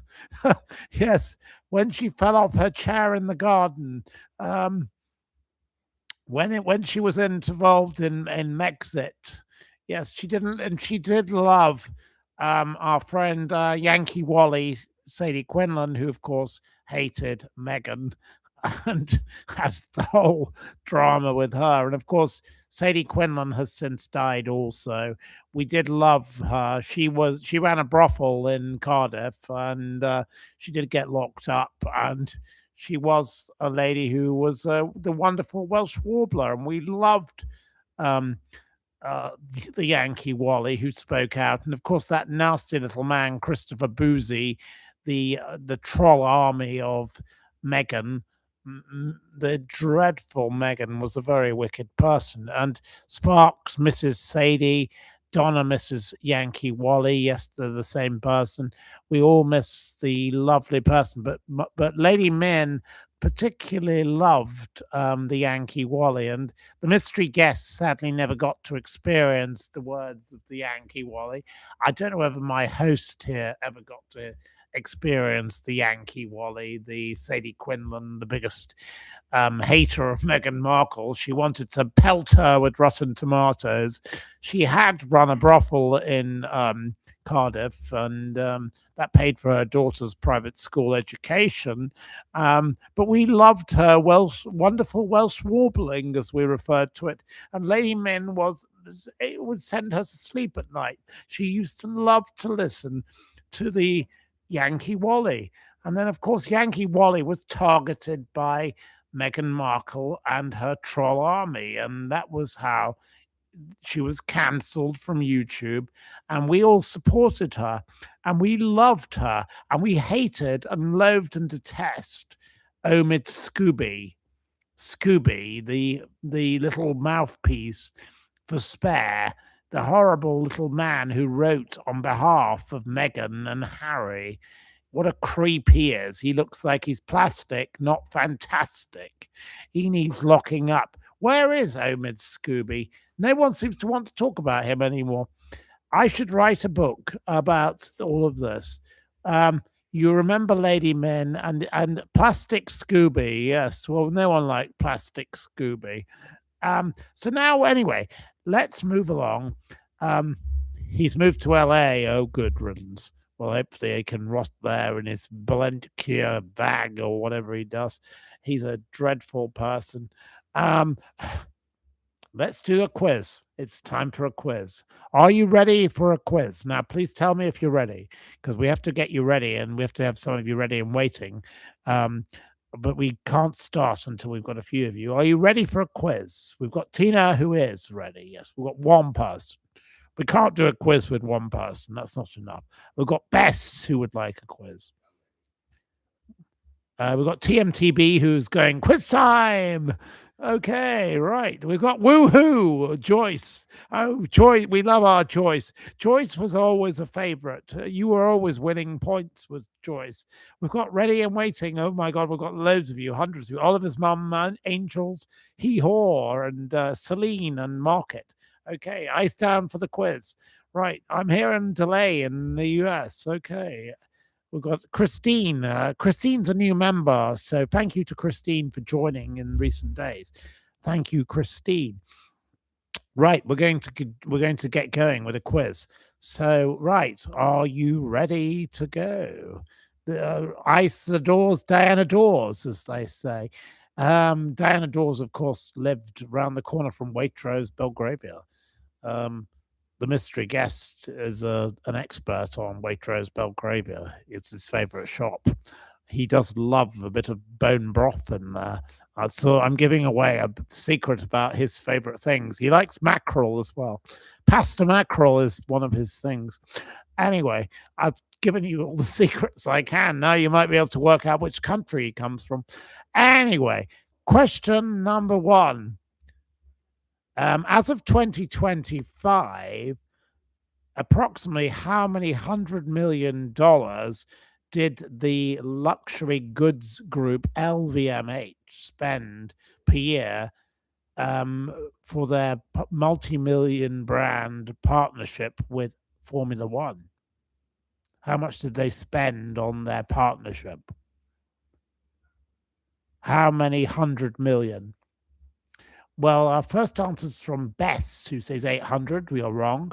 Hatchie, we love our Hatchie. You're a famous face on our channel in the past.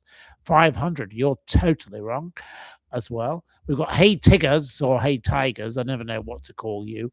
I love you very much, but you said 800. That's wrong. It's not 40. It's not 55. It's not 3. It's not 750. It's not 300. It's not 1 billion. Sebastian Bluewater gets the point. Well done to Sebastian with 100 million. They're very into their Instagram influencers, such as someone called Carmen Montero Muno.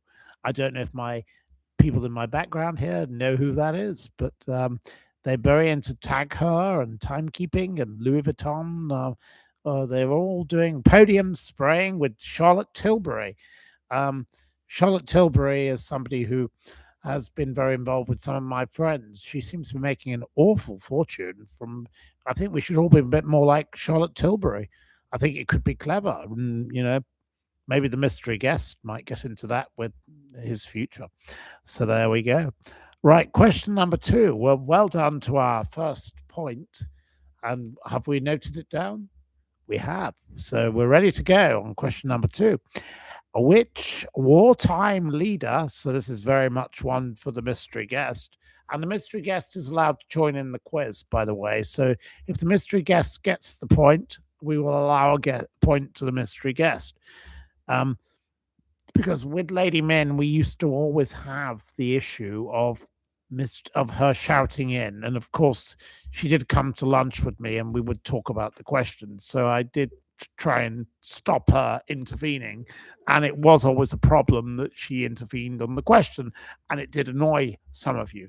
But the mystery guest has not seen this quiz, so the mystery guest is allowed to join in. So if the mystery guest shouts, he's allowed to shout, but he must shout. If he doesn't shout, he can't get a point.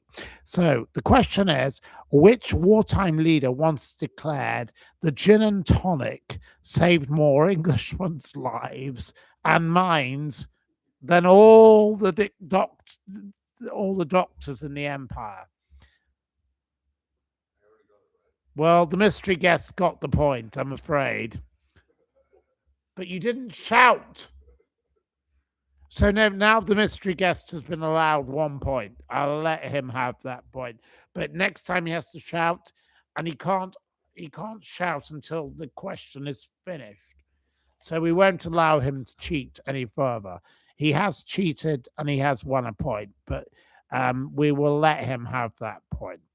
So the mystery guest has got 1. Don't worry, it won't matter because nobody gets more than, well, last time we had Simon Coates who got 4 points. Right, next question. Okay, right. In which year did 21-month English-born Ben Needham disappear on the Greek island of Kos? What year did Ben Needham disappear on the island of Kos? And of course, I know Kerry Needham, the mother, not very well, but I've corresponded with. Poor lady, it's an absolutely terrible thing. It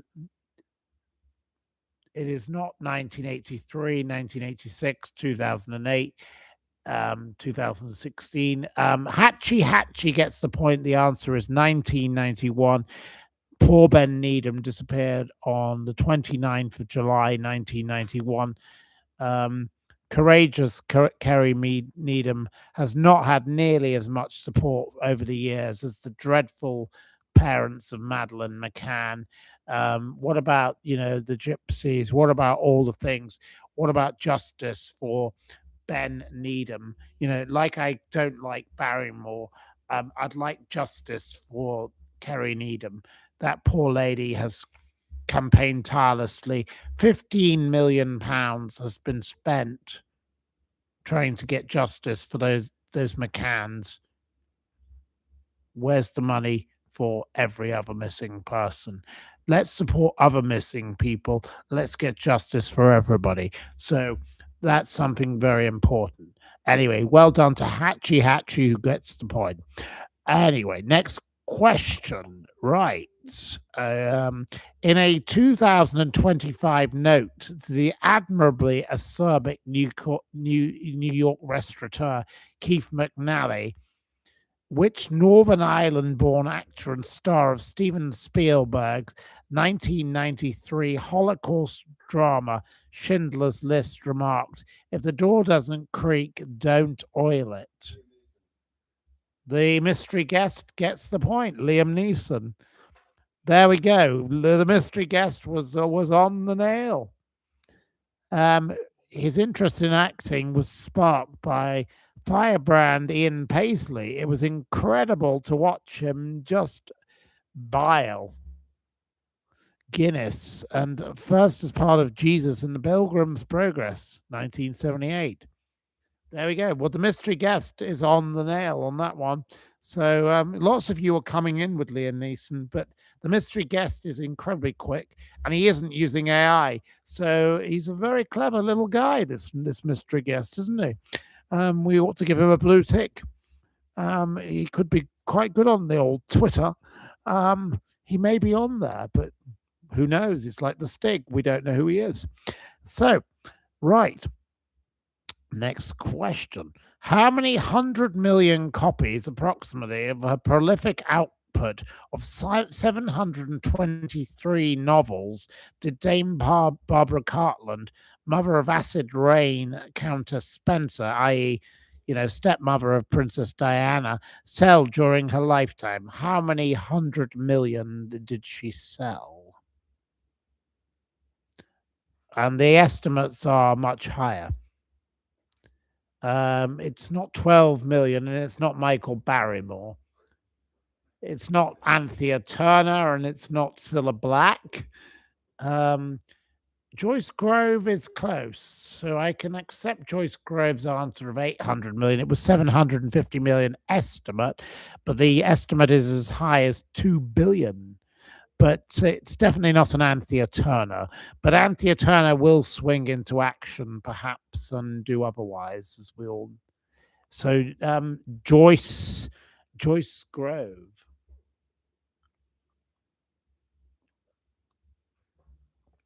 Next question. We're getting phone calls coming in. Beep, beep. Oh dear, missed the question. Oh well, if you missed the question, do keep up. Try harder. If you can't keep up, it's not really much use. It's rather like when somebody walked past a homeless person and someone said, I haven't eaten in 3 days. And somebody replied, try harder. But that's not a very nice thing to say. And we must get justice for the homeless person who has been cheated today. So let's go after that. Look at my Twitter, share the post, and get justice for that homeless person. Let's get the money back from that rotten rat. Let's get that rotten rat arrested. So let's go after that one. Snowflakes, we don't like them. No, thank you. Tina De Silva, thank you for sharing. Please share. Tina De Silva, you have been a great supporter for many years.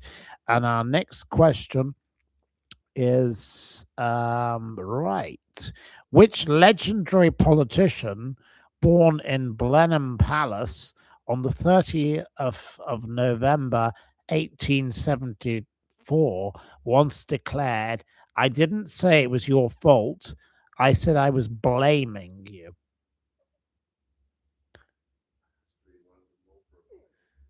Well, the mystery guest is already stumped. He hasn't got the right answer. He's close, but he's a mile off. And the winner is immediately Hey Tiggers with Winston Churchill. It's a mocking, and it was a rhetorical skills. But the mystery guest was joining in correctly. But of course, yeah, there we go. Oh no, he said he didn't think I was going to do it twice. But that's exactly how the quiz works. The quiz is there to trick you. Hey, we don't. It has to be a bit of trickery and cleverness. You can always have the same person mentioned twice in a quiz. It doesn't make any difference. It's only a 20-question quiz. Let's have a bit of fun between friends. So, next question. Right. Okay. On the 30th of March, 1987, how much at Christie's in London did Kirsty Allsop, her of location, the mystery guest has to endure me forcing him to watch the program now and again. Father, the Baron Hindlip, sell Van Gogh's still life vase with 15 sunflowers to Japanese insurance magnate Yasuo Gatto. How much did it sell for? Well, we've got 30 million, 20 million, 25. Enigma Blue can have the point. It was 24 million pounds. You said 25, so I'll accept the answer. Enigma Blue gets the point. It was 3 times more than any artwork had fetched at auction at that time. It was the star attraction at the Sompo Museum of Art, and it's only one of the 7 sunflower paintings. So that was an amazing thing. And of course, location. Our favorite Kirsty Allsop, who I used to fly next to. I flew next to from New York once. and she and I have an ongoing little discussion on the old Twitter. So do join in with me and Kirsty Allsop on Twitter. We like to have involvement. Okay, now coming to one of my favorite TV shows. The mystery guest is now trying to provoke the dogs here, which is not proving to be helpful. Right, mystery guest, behave yourself. In the 1979 episode Lamb to the Slaughter of Tales of the Unexpected, what weapon does actress Susan George as policeman's wife Mary Marnie use to kill him when he announces he's leaving her? What is the weapon used? The weapon is not a hammer or a sword. Joyce Grove gets the point. It is lamb. In the Lamb to the Slaughter, no, the mystery guest is misbehaving here. Mystery guest, behave yourself. Mystery guest, can you please tell the mystery guest to be quiet? He's interfering with the program. This is ridiculous. This is worse than having Lady Min. The mystery guest is now kissing the dog. Anyway, she subsequently fed the lamb to the policeman, and of course, she destroyed the evidence. But there we go. Brilliant Roald Dahl. And, oh, well, there you go. The mystery guest has now been cursed. Lady Min has been brought back from the dead. He is Lady Min. Right, so therefore, we've now got Lady Min sitting right next to us.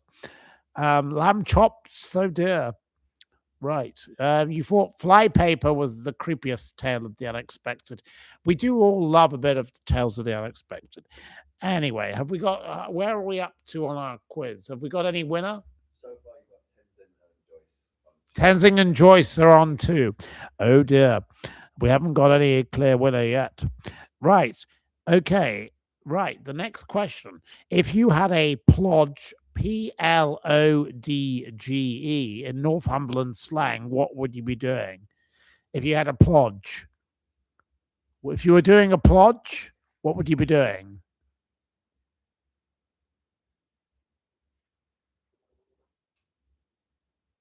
You wouldn't be sleeping. You wouldn't be gardening. You wouldn't be drinking. If you had a plodge. The mystery guest, come on, you were remarkably silent. If you had a plodge. If you were plodging, what would you be doing? Well, you've got to guess. You weren't swimming or going to the bog. You weren't doing a poo, eating or going on the bog. Of course, it all comes back to lavatories.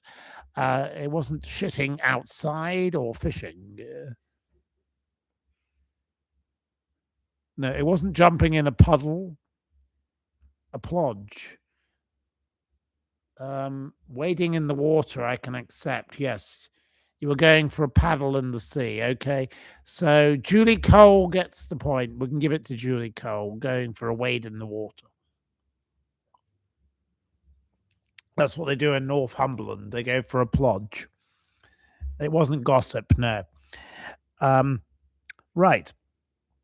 Now we're on to the next question. In square miles, what is the size of the holy Scottish island of Iona? How many square miles is Iona? Of course, this is the Inner Hebrides, the Abbey 563, founded by monk St. Columba. The Scottish colorist painted there. Peploe and John Smith, the leader of the Labour Party, was buried there. And of course, I used to go sailing there, and I loved the place and the beautiful blue water next to Staffa and Fingal's Cave, a wonderful place.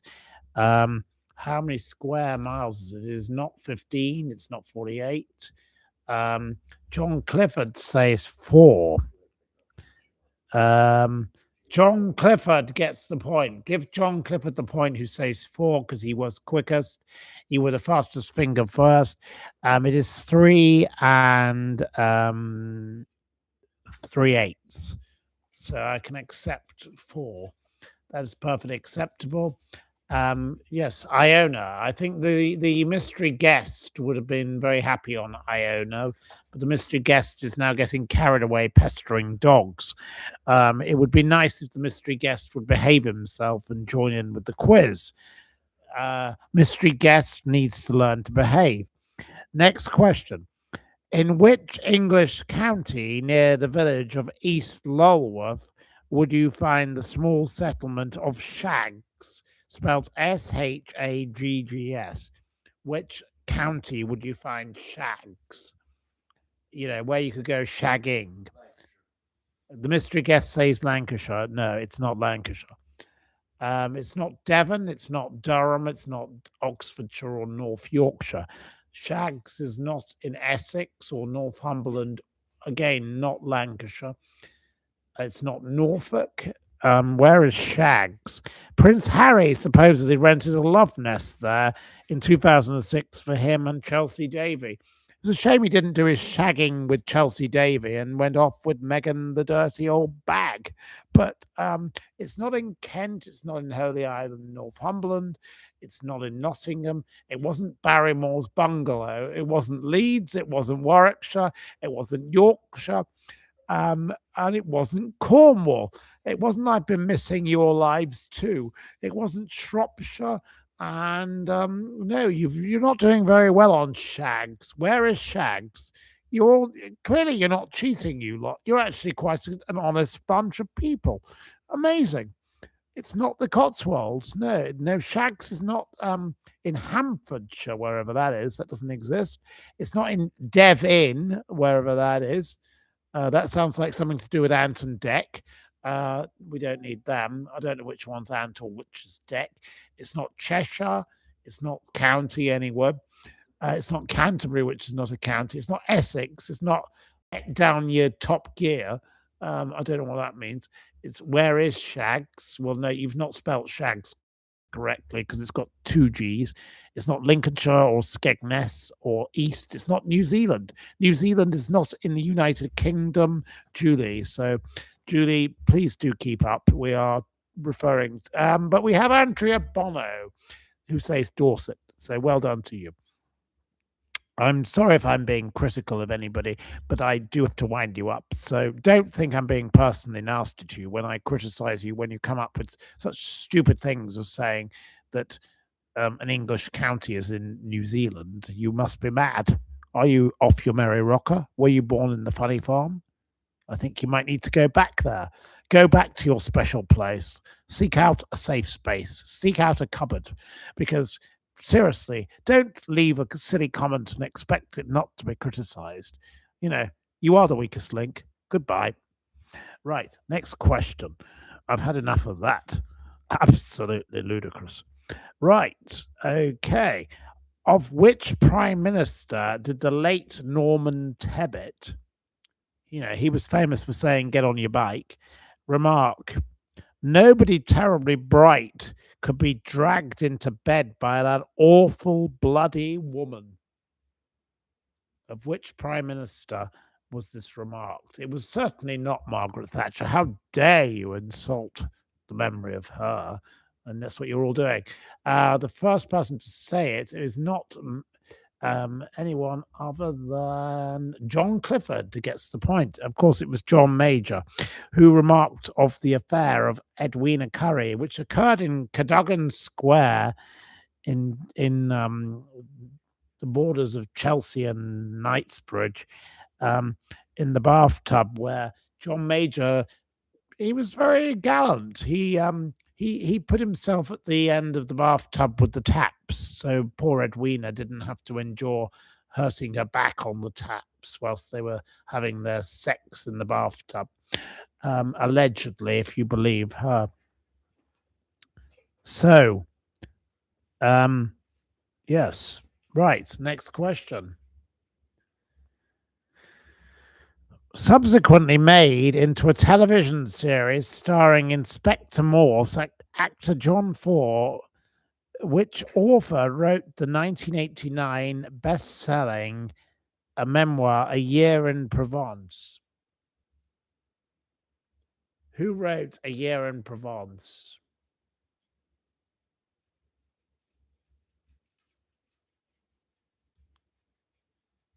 It wasn't Endeavour and it wasn't Dexter. Who wrote A Year in Provence? He was subsequently forced to relocate to Ammangansett, Long Island, to escape the sightseeing tourists at his home. The person who answers correctly first is Paulie Gaultier. So Paulie gets a point. Have we got a point to Paulie? We have the mystery guest taking over, but I don't know if he understands the logic of the system, whether Paulie had already got a point. I don't know whether Paulie already had one. Well done to Paulie on getting a point, of course, on Peter Mayle for that famous series, which Lady Min particularly loved. She loved A Year in Provence. Anyway, right. I won't, go down the rest of the story there. But infamously, by Britain's most famous missing person, Lord Lucan, used by Britain's most famous missing person, Lord Lucan, on the night he disappeared. What does lie doggo mean? What does lie doggo mean? The phrase lie doggo.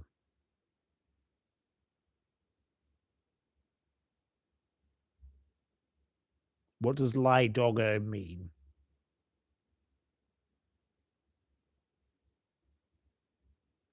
It doesn't mean say nothing. Paulie can have it disappear. It does mean disappear. It means hide out. Yes. Paulie gets another point.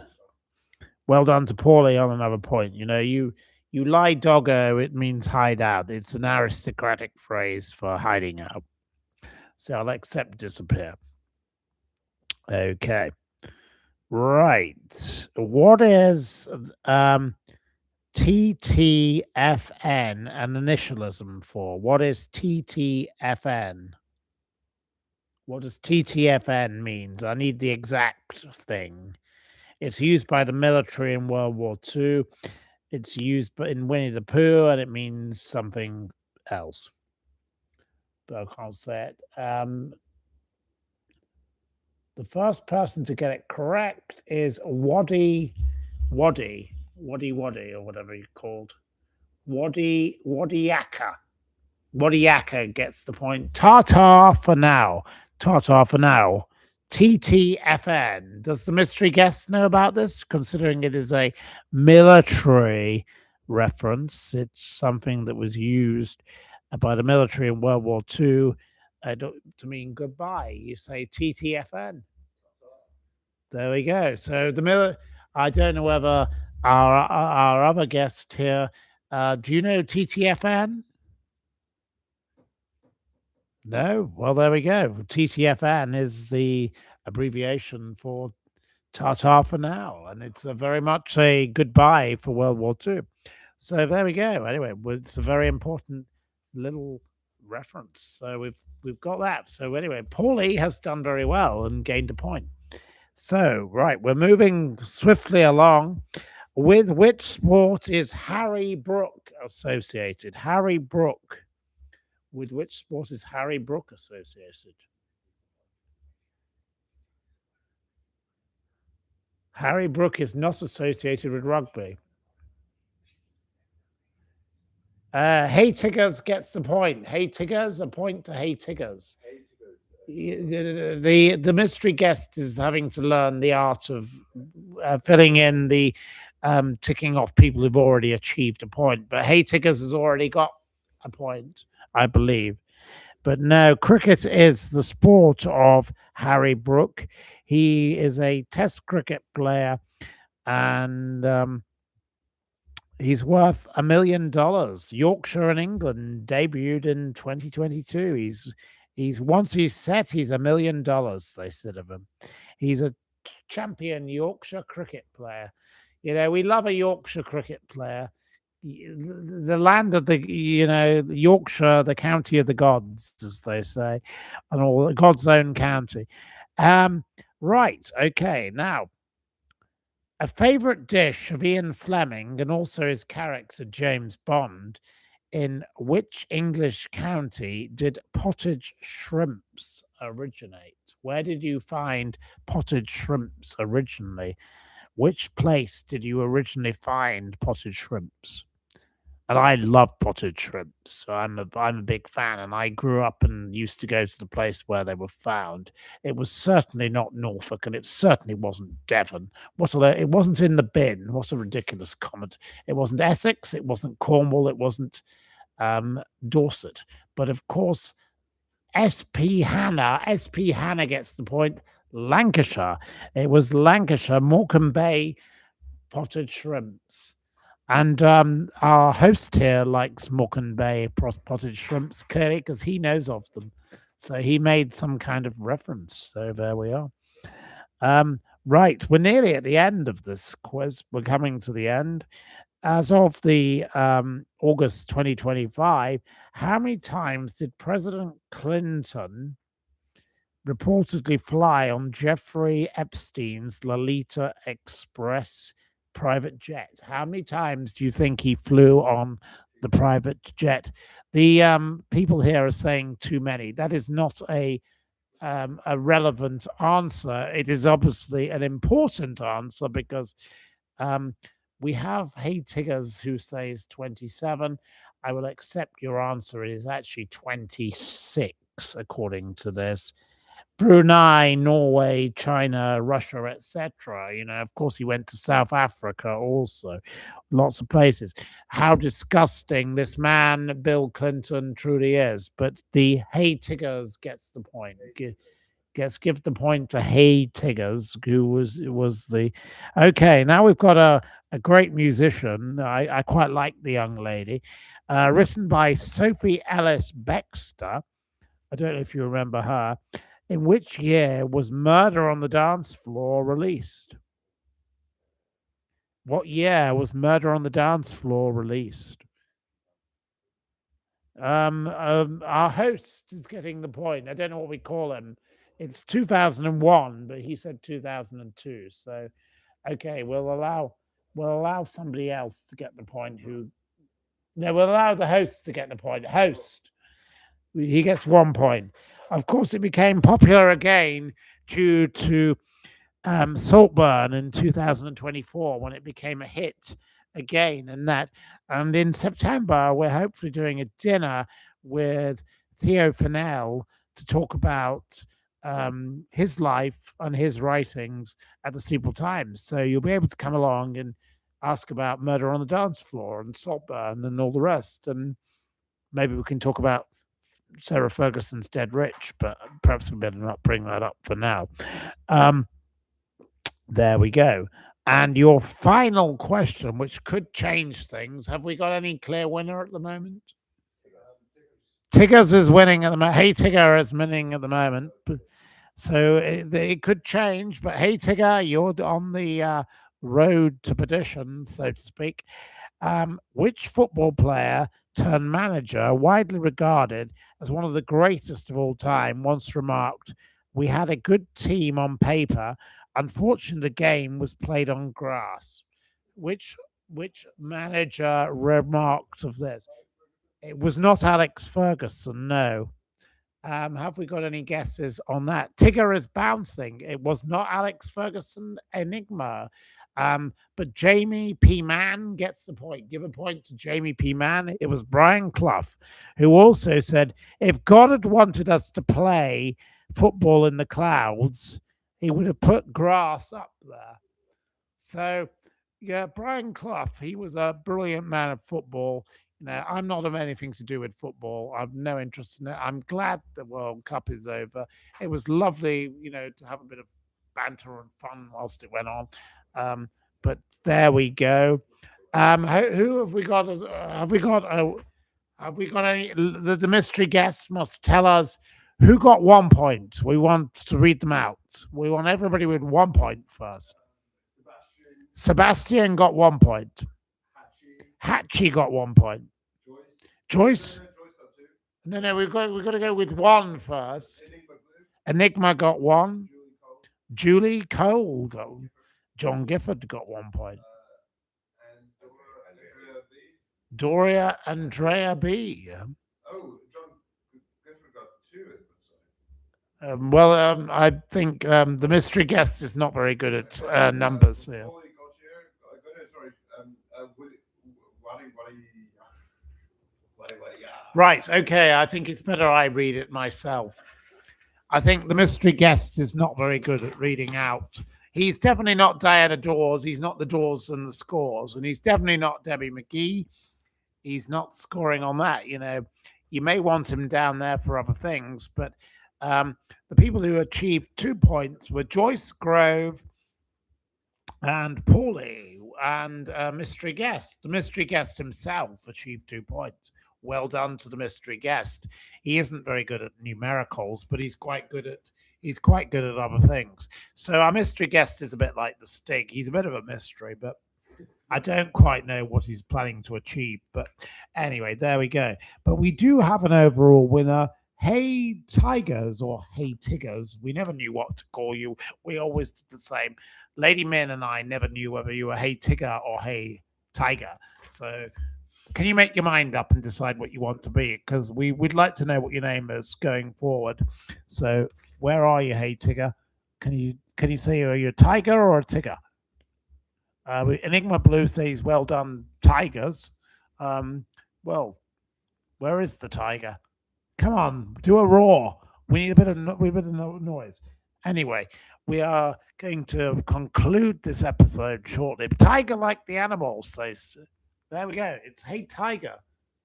So thank you to the tiger for being so successful in our little quiz. We will now give you a red tick and write tiger. So there you go. You've now claimed your page. You now own the page in the quiz. So thank you very much for joining in.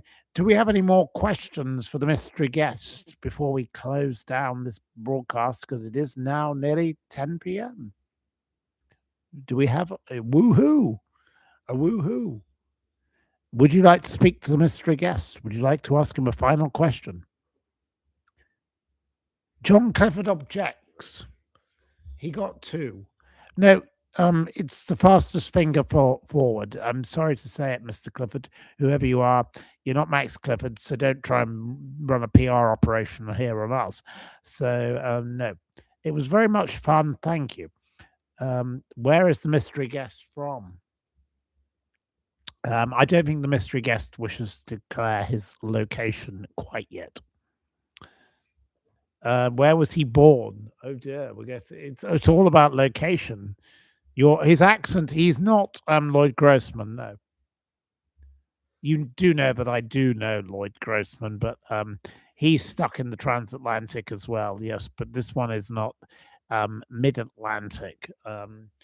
Is an allegation that is being made. You forgot my point, says Jamie.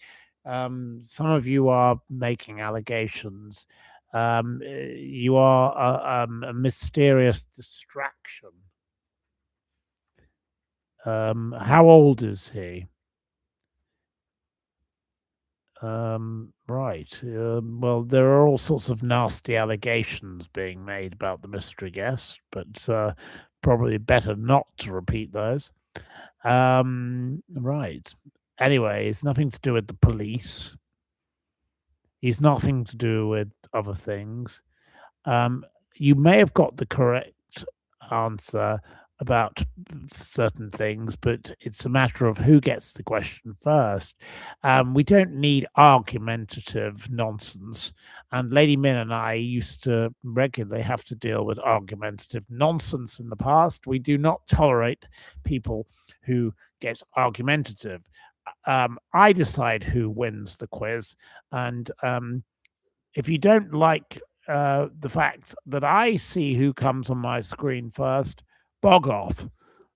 Shove it up your jumper, as Lady Min would always say. Shove it up your stinking jumper, as she often added. We don't need argumentative nonsense. So our decision is final. And if you are the weakest link, I'll tell you, bog off, goodbye. So none of that needed. But we love you all. It's delightful to have many of you here. Thank you for joining in. You remember Bagpuss? Well, thank you. I remember Min being at the hospital. Okay, well, that was a sad time. Yes. Are we going to be doing a tour this weekend? Yes. If you would like to come on a tour this weekend, I will probably be able to do one on Sunday. If you would like to go on a little tour of the crime scenes of Belgravia, you're very welcome. So please contact me, editorial at thesteepletimes.com. That would be very nice. Great chat, and thank you to all. Thank you to the mystery guest. The mystery guest is having fun chasing dogs around a room. He's enjoying himself. You like it, and there we go. Well, I'm going to say thank you ever so much. Thank you for joining us. Thank you for saying I'm a great raconteur and host. I thank the host of the lovely home that we're here in. May I thank him and say this was very delightful of him to encourage me to do this completely randomly. And here I am ranting and raving and talking a load of utter shite. And quite frankly, wonderful that you were all able to join. There's still over 150 of you here, and you must be complete mental to be listening to this maniac. But thank you, and toodle pip, as Julie Cole says. May I say, have a glorious evening and top of the evening to you, and we'll see you very soon. Pip, pip, and cheerio. Take care. Good night.